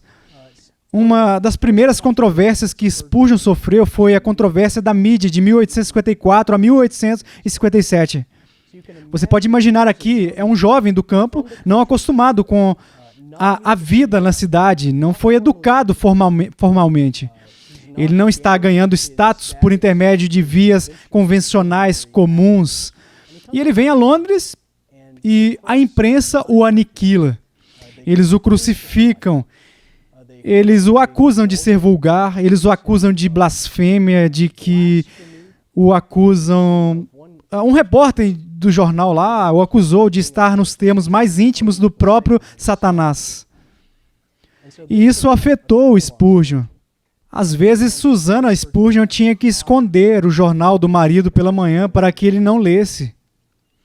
Eventualmente, depois de 1857, os ataques na imprensa começaram a diminuir, eles começaram a atenuar, mas logo no início foi uma campanha de difamação com uma força total. Outra controvérsia em 1855 foi a controvérsia do hipercalvinismo. Agora, deve ser dito que Spurgeon não era um hipercalvinista. O hipercalvinismo é uma ideologia determinista, que basicamente diz que porque Deus pré-ordenou tudo em pedra, não há necessidade de participarmos da grande comissão e salvarmos almas. Bem, é claro que Spurgeon não acreditava nisso. Você teria dificuldade em encontrar alguém que salvou mais almas no século XIX. Mas ele foi acusado dessa acusação e ele tinha que se defender disso. Spurgeon acreditava. Uma vez lhe perguntaram, como você reconcilia a liberdade de Deus com a liberdade do homem? Ao que ele respondeu, eu nunca concordo, amigos. Então Spurgeon se viu na tradição batista particular. Aqueles como John Gill, John Rippon. Ele era um batista particular, ele se apegava às doutrinas da graça. Mas ele também acreditava que Deus era grande o suficiente para operar por intermédio da nossa liberdade, através dos nossos desejos, para cumprir a sua vontade. E essa foi realmente a segunda polêmica. Isso definiu seu primeiro ministério em Londres. A terceira controvérsia talvez seja uma das controvérsias mais famosas, foi a respeito do assunto da regeneração batismal. Então, em 5 de junho de 1864, Spurgeon pregou um sermão de Marcos 16, 15 a 16, e o seu sermão atacou dois pontos em que a igreja estabelecida se mantinha muito próxima deles. Os anglicanos acreditavam na regeneração batismal de crianças. Então, Spurgeon atacou essa ideia no seu sermão, que as crianças não podiam ser regeneradas espiritualmente por causa da prática do batismo. Esse foi realmente a primeira coisa. A outra questão era essa ideia do uso do livro de oração comum. Spurgeon combateu publicamente no seu sermão essas duas questões. Depois do sermão, Spurgeon fez um comentário passageiro a Joseph Passmore, basicamente dizendo que essa polêmica era equivalente a publicar suicídio. Claro que Spurgeon não poderia ter sido mais impreciso, ele não poderia estar mais errado. Havia 200.000 cópias do sermão imediatamente exigidas. No final do ano, havia 350.000 cópias dos sermões distribuídas. No final do século, havia quase 500.000 de cópias dos sermões distribuídas. Então, realmente, esse sermão colocou Spurgeon no radar da Inglaterra, de costa a costa, e o tornou popular em áreas que ele pode não ter ficado sem a controvérsia. Claro que lhe custou muito caro. Te custou a amizade com o conde de Shaftesbury, custou-lhe sua reputação entre os anglicanos e ele saiu da aliança evangélica. Mais tarde, ele se juntou a isso. Mas a polêmica sempre colocou Spurgeon em uma postura de batalha. E isso custou um preço tremendo, não apenas dele pessoalmente, mas também profissionalmente. Quando Spurgeon enfrentou seus oponentes, raramente assim era por questões triviais. Por exemplo, na controvérsia sobre a regeneração batismal, a própria verdade do Evangelho estava em jogo. E ainda, acredite ou não, hoje, uma das coisas consideradas mais controversas sobre Charles Spurgeon é o fato dele fumar charutos. Spurgeon adorava fumar charutos. Isso também foi muito controverso na sua própria vida. Spurgeon disse uma vez, eu cultivo as minhas flores, mas eu queimo as minhas ervas daninhas. Então, a reação, é claro, a esse hábito que Spurgeon tinha foi multifacetada. Algumas pessoas apoiaram Spurgeon, algumas pessoas criticaram Spurgeon. Um homem chamado James Clark criticou Spurgeon. Na verdade, ele era amigo de Spurgeon. Também W. Hutchins escreveu uma carta pessoal mordaz para Spurgeon, alegando que este era um hábito sujo em fumar charutos e o levaria a outros pecados terríveis. Então as pessoas tinham opiniões diferentes sobre isso. Em 20 de setembro de 1874, Spurgeon convidou um dos seus amigos de Boston, um homem com o nome de George F. Pentecost, para dizer algumas palavras após o seu próprio sermão na sua igreja. E Spurgeon realmente interrompeu o seu sermão para o irmão Pentecost poder dizer, bem, George Pentecost usou esse tempo para protestar contra os males de fumar tabaco. E depois que ele terminou com o seu discurso, Spurgeon foi para a plataforma e basicamente disse, não obstante os comentários do irmão Pentecost, não obstante o que disse o irmão Pentecost, eu vou para casa esta noite e vou fumar um charuto para a glória de Deus antes de ir para a cama. Bem, queridos amigos, vocês sabem que alguns homens podem fazer para a glória de Deus o que para outros homens seria pecado. E pretendo fumar um bom charuto para a glória de Deus antes de ir para a cama esta noite. Então ele disse, se alguém pode me mostrar nas Escrituras onde não fumarás, vou guardar fielmente esse mandamento. Então, Spurgeon, para ele, fumar tabaco não era pecado. Ele não conseguia achar que era proibido nas Escrituras. De acordo com a 1 Coríntios 8,13, Ele disse que poderia ser uma pedra de tropeço para outros, e nesse sentido pode ser um pecado. Mas não fumarás nunca esteve nas Escrituras. Então Spurgeon permitiu que essa questão fosse um teste de liberdade cristã. Não é um teste de companheirismo. A expressão fumar para a glória de Deus apenas tem um som ruim e não o justifico. Mas no sentido em que o empreguei, ainda o mantenho. Nenhum cristão deve fazer nada em que não possa glorificar a Deus. E isso pode ser feito de acordo com as Escrituras, em comer e beber e nas ações comuns da vida. Quando eu encontrar uma dor intensa aliviada, um cérebro cansado acalmado e um sono revigorante, calmo obtido por um charuto, eu me sinto grato a Deus e bendito seja o seu nome. Isso é o que eu quis dizer, e de forma alguma eu usei as palavras sagradas de forma leviana. Eu lamento muito que tenha sido dado destaque para o que me parece uma questão um tanto pequena. E a última coisa nos meus pensamentos teria sido a menção disso no púlpito. Mas eu fui colocado em tal posição que devo, pelo meu silêncio, me confessar culpado de viver em pecado, ou então derrubar meu infeliz eu, as ferozes repreensões dos defensores anti-tabagismo por falarem honestamente. Eu escolhi o último. E embora agora eu seja o alvo para esses irmãos dignos, eu preferiria desfrutar das suas censuras mais severas do que sorrateiramente fazer o que eu não poderia justificar e ganhar imunidade das suas críticas, submetendo-se docilmente a ser acusado de pecado em uma ação que minha consciência permite. Então a questão é como Spurgeon lidou com a controvérsia. Foi muito interessante que na Segunda Guerra Mundial, quando os alemães estavam bombardeando Londres, uma dessas bombas chegou ao cemitério de Norwood e realmente explodiu a Bíblia da lápide de Spurgeon no chão. Há uma imagem que mostra a Bíblia no chão, na frente da lápide de Charles Spurgeon. E esta é uma boa imagem do que os alemães fizeram, não apenas na morte de Spurgeon, mas na sua vida, para a santidade das Escrituras e a vertibilidade das Escrituras. Então eram questões como essas que lançou Spurgeon nessas controvérsias. Spurgeon acreditava que havia alguns problemas na fé cristã, isso deveria ser um teste de comunhão e não um teste para comunhão. E algumas dessas questões que deveriam ser um teste de comunhão, pelo menos para Spurgeon, era a deidade de Cristo, a união hipostática, a integridade da Trindade, a importância do pecado.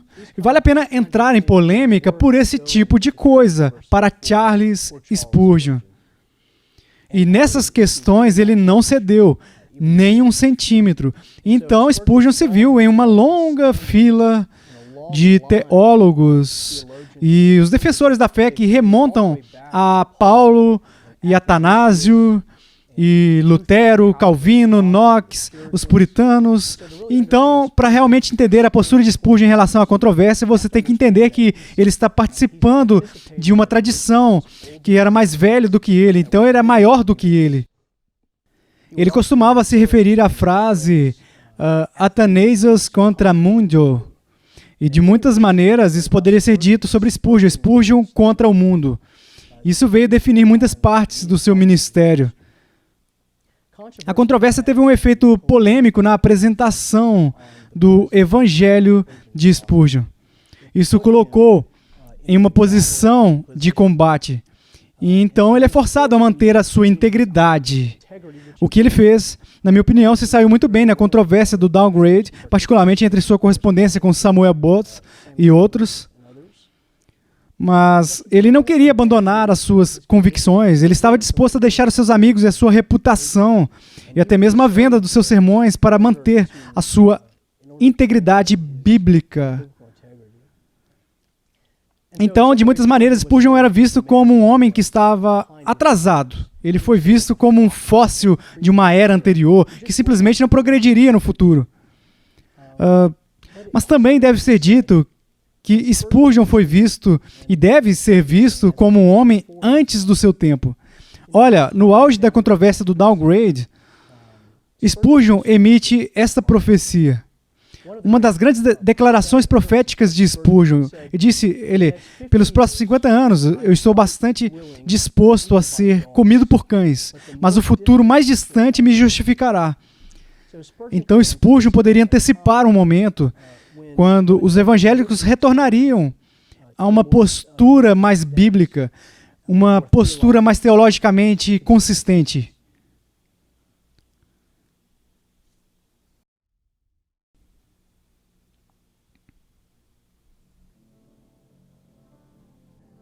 Chegou a hora de os cristãos se mexerem.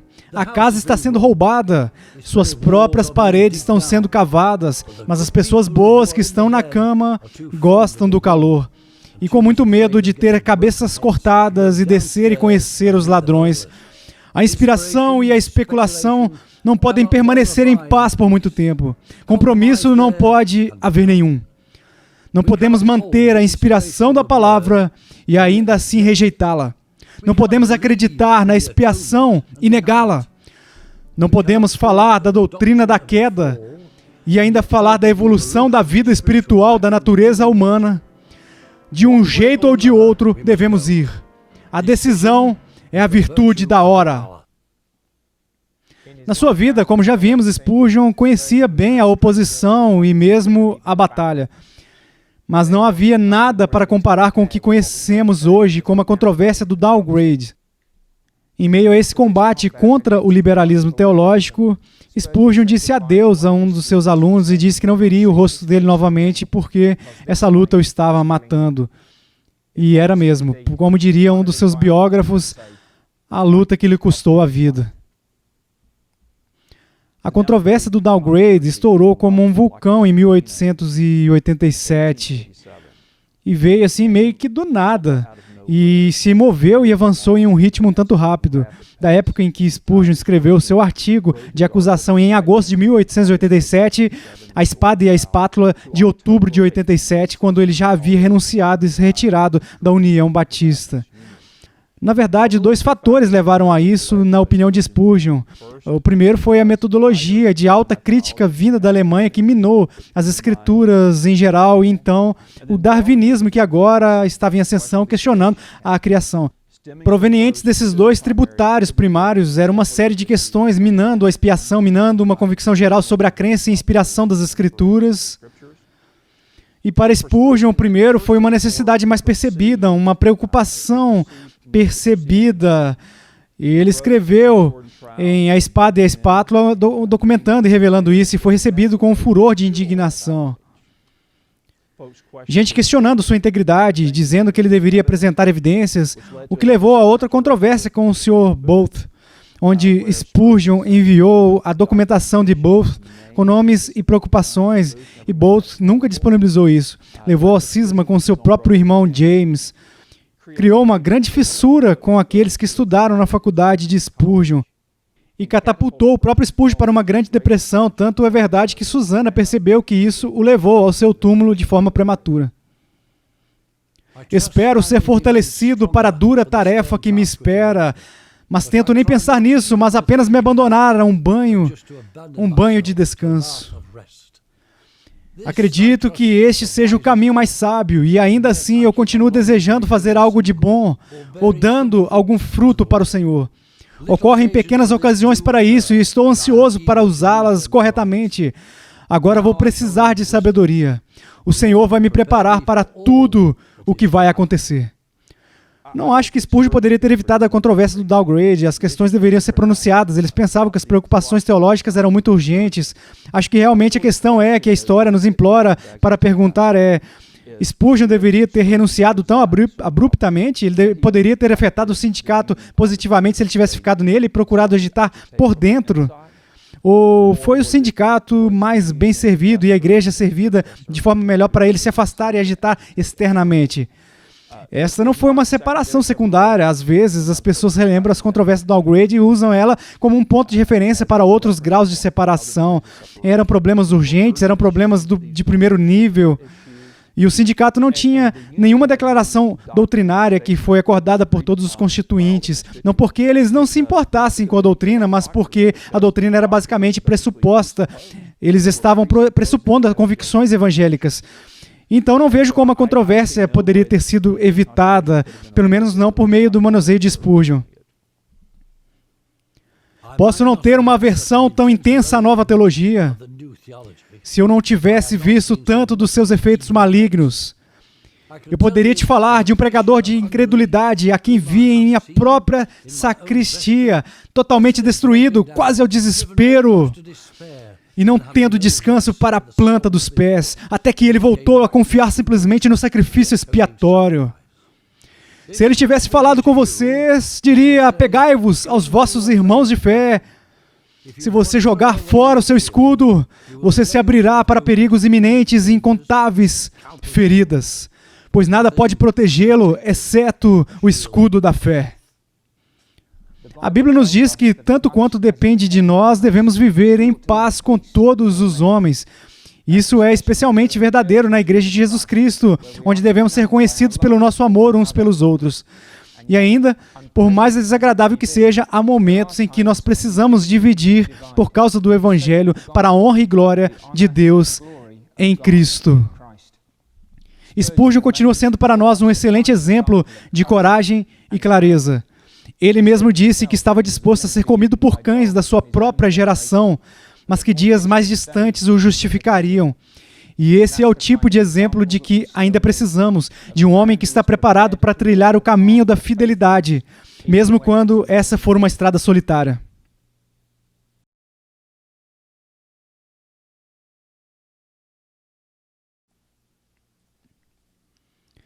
Eu te escolhi na fornalha da aflição.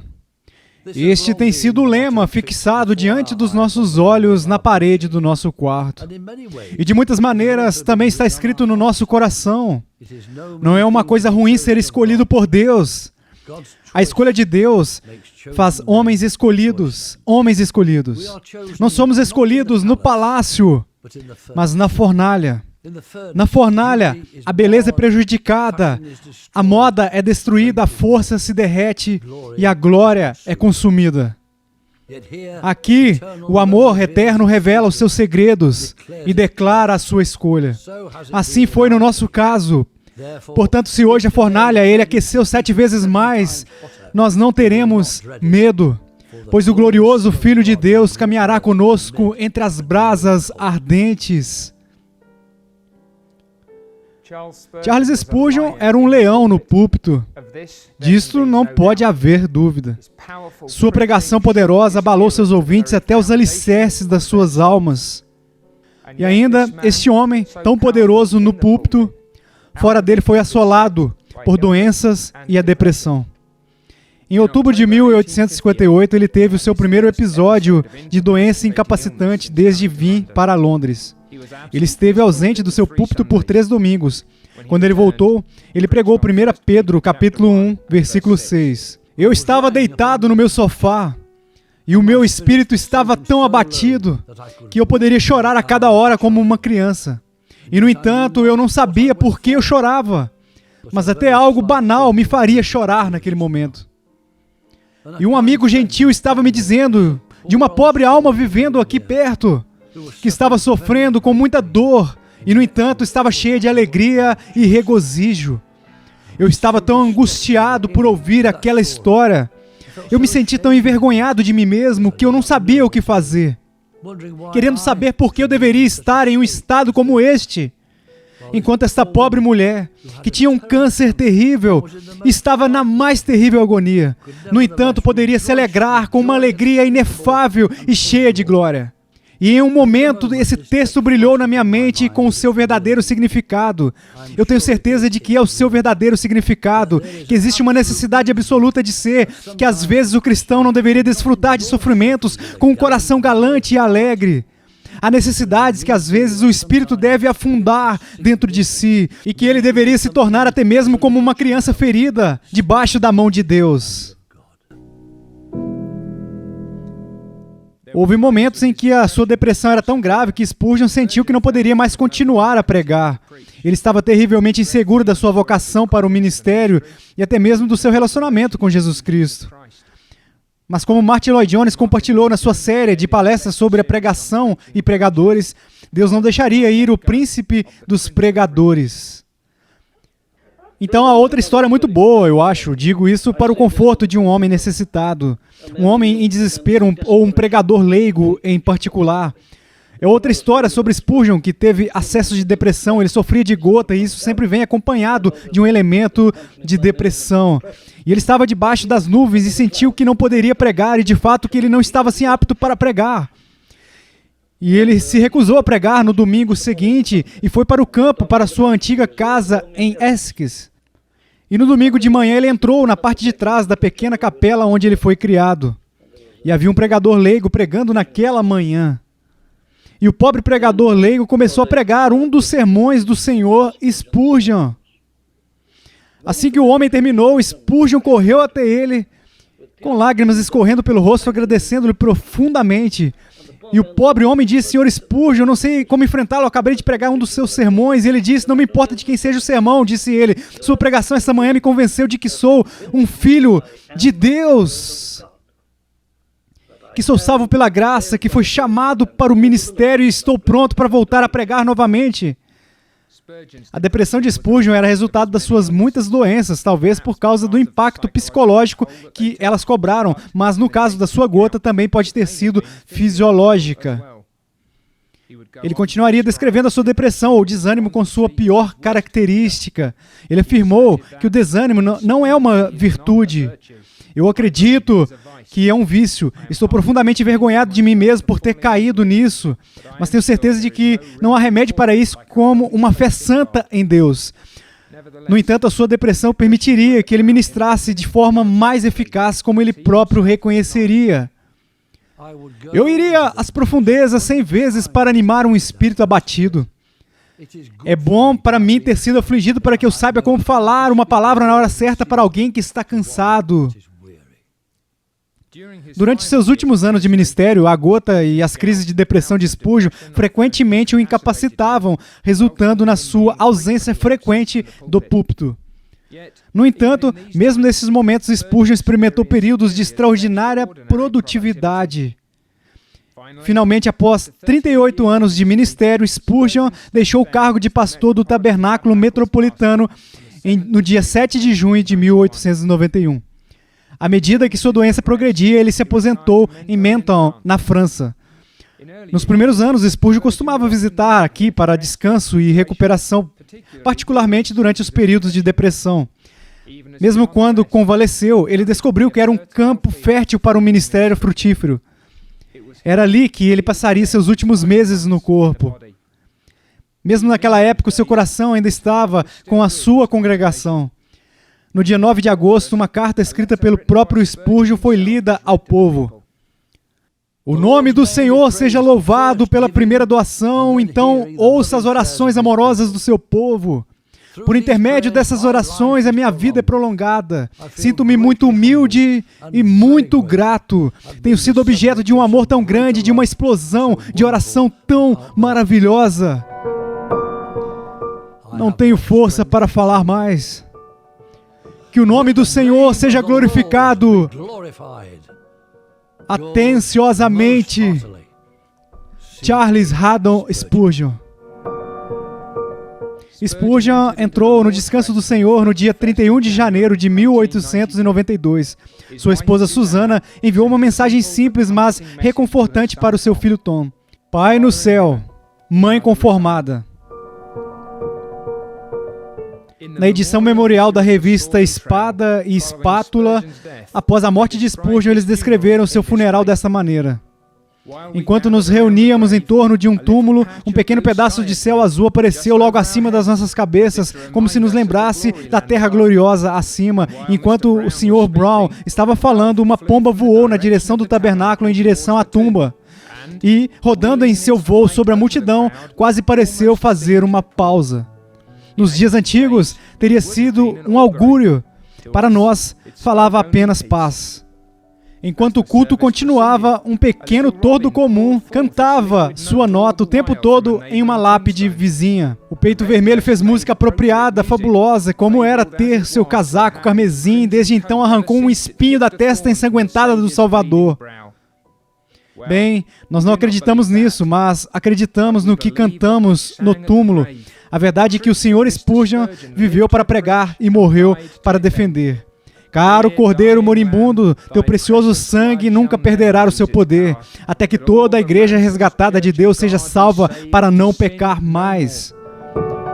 Muitos observaram que todos os serviços memoriais únicos, como eram caracterizados por uma simplicidade e cordialidade, completamente em harmonia com toda a vida do amado pastor. E ainda mais significativo quando o caixão foi baixado para o cofre. Nem mesmo o nome glorificado do pregador estava visível. Era exatamente como ele queria. Não havia nada a ser visto, mas o texto no pé do caixão e a Bíblia aberta. Claro que a Bíblia não foi enterrada, ela não está morta, ele vive e permanece para sempre. E quem sabe se não pode provar mais do que nunca o meio de ressuscitar os mortos, agora que aquele que o amava, mais querido que a sua vida, não pode mais proclamar suas benditas verdades com a voz viva que Deus concede. Embora Spurgeon tenha terminado a sua corrida e agora está na presença do seu grande Deus e Salvador, há um sentido muito real de que o seu ministério ainda não acabou. Como já foi dito por outros do túmulo, ele continua a proclamar o mesmo evangelho que ele proclamou na sua vida aqui na terra. Um evangelho do amor redentor de Deus. Um evangelho de Jesus Cristo, o Cordeiro de Deus que foi morto pelos pecadores. O evangelho que ele proclamou do púlpito é o evangelho que ainda ressoa nas páginas dos seus livros e ecoa na história da sua vida. Quanto desejamos que aqueles que nunca tiveram a oportunidade de ouvi-lo pregar esse evangelho do púlpito possam, por assim dizer, ouvir essas verdades do túmulo e da glória e venham a conhecer o Cristo que Spurgeon proclamou tão fiel e destemidamente.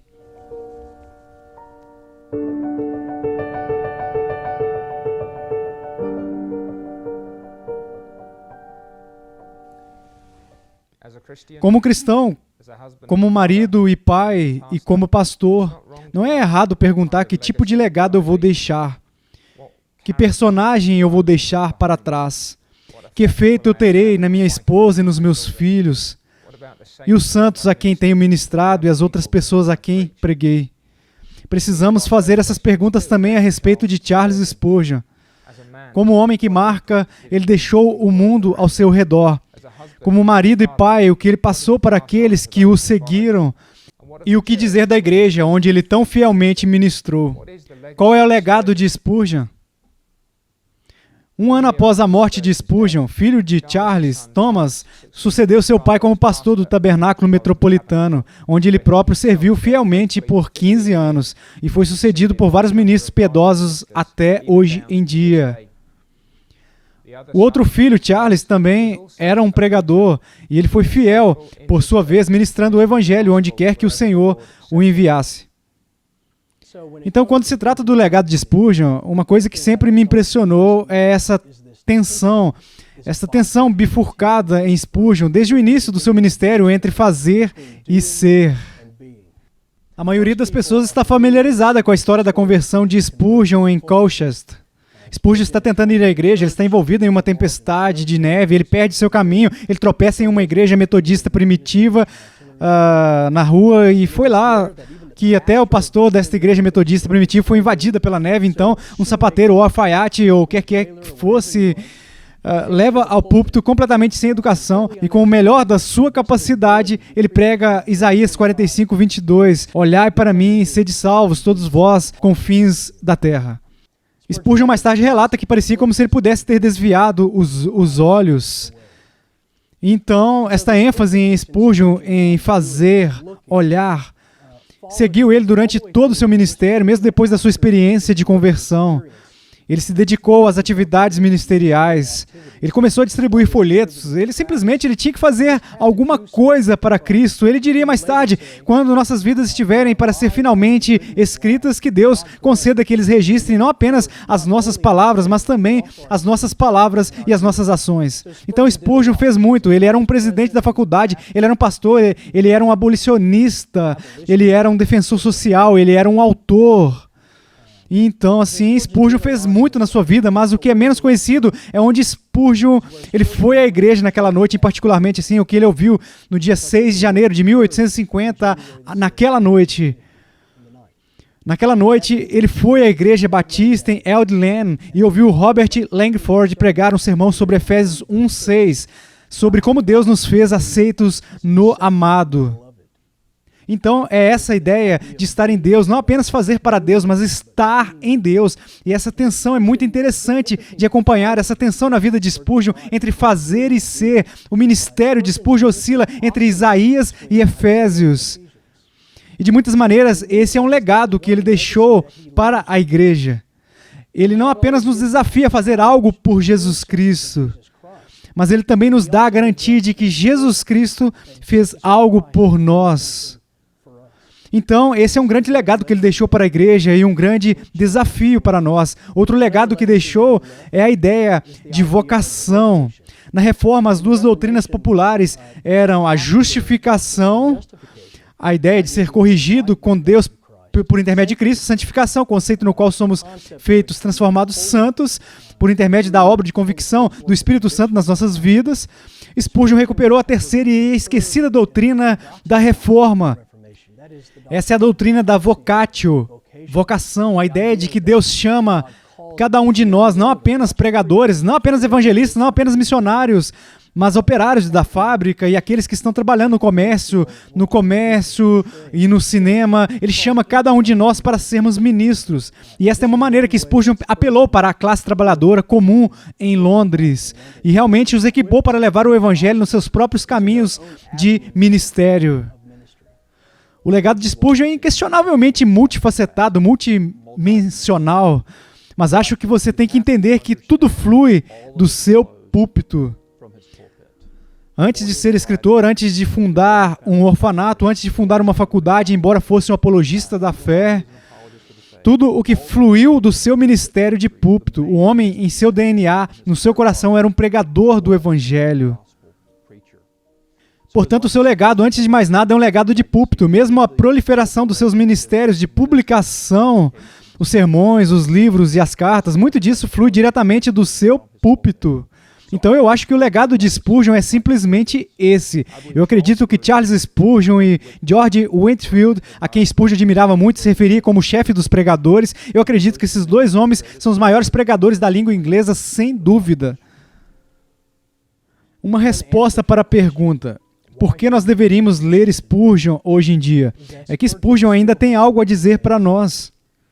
Spurgeon ainda tem algo a dizer sobre como Deus ele pega pessoas que não são nada e transforma elas em alguém e faz que a sua glória seja conhecida por todas as extremidades da terra. Então, nós precisamos ler Spurgeon porque as lutas dele são as nossas lutas. As orações de Spurgeon são as nossas orações. O Cristo de Spurgeon é o nosso Cristo. Ele disse uma vez que não se considerava uma montanha, como Martinho Lutero, Calvino ou John Knox. Ele se considerava uma pedra lisa no vale, para que peregrinos cansados pudessem ir até ele e encontrar descanso para suas almas. Há um romance em Spurgeon, e é mais do que os seus contatos na Inglaterra vitoriana, é mais do que o seu brilho, é mais do que a sua imaginação que tornou os seus sermões e os seus escritos tão coloridos. Eu acho que há uma paixão no coração do homem que é absolutamente cativante. É como se ele nunca tivesse vivido um dia chato na vida dele. Todos os dias eram marcados pelas aventuras do Evangelho, marcados pelo rigor do trabalho ministerial. Havia uma intrepidez na sua vida que deveria inspirar a todos nós, porque olhamos para trás como ministros e leigos, olhamos para Charles Spurgeon, porque é melhor olharmos para trás, porque aprendemos lições de como defender o Evangelho, de pregar com ousadia, de permanecer firme nas convicções evangélicas e por dar nossas vidas pela causa de Cristo. Quando eu olho para o ministério de um John MacArthur, ou um John Piper, ou um Adrian Rogers, ou um W.A. Criswell, pessoas diferentes em todo o espectro da vida batista, você olha para esses homens que ministraram nos séculos 20 e 21 e é impossível conceituar realmente os seus ministérios agora sem o ministério de Charles Spurgeon. Você enxerga suas impressões digitais, a influência dele sobre muitas das figuras da fé do século 21. Esse é um legado que vale a pena deixar. Uma coisa é pregar o evangelho a milhares, até dezenas de milhares de pessoas regularmente. Uma coisa é escrever livros que são lidos por milhares, até milhões, em vários momentos e lugares, para grande deleite e lucro. Essas coisas são testemunhos maravilhosos da graça de Deus, mas Spurgeon é ainda mais do que isso. Ele não é uma coisa em público e outra em privado. Ele é o mesmo homem na sua própria casa e no púlpito diante das multidões.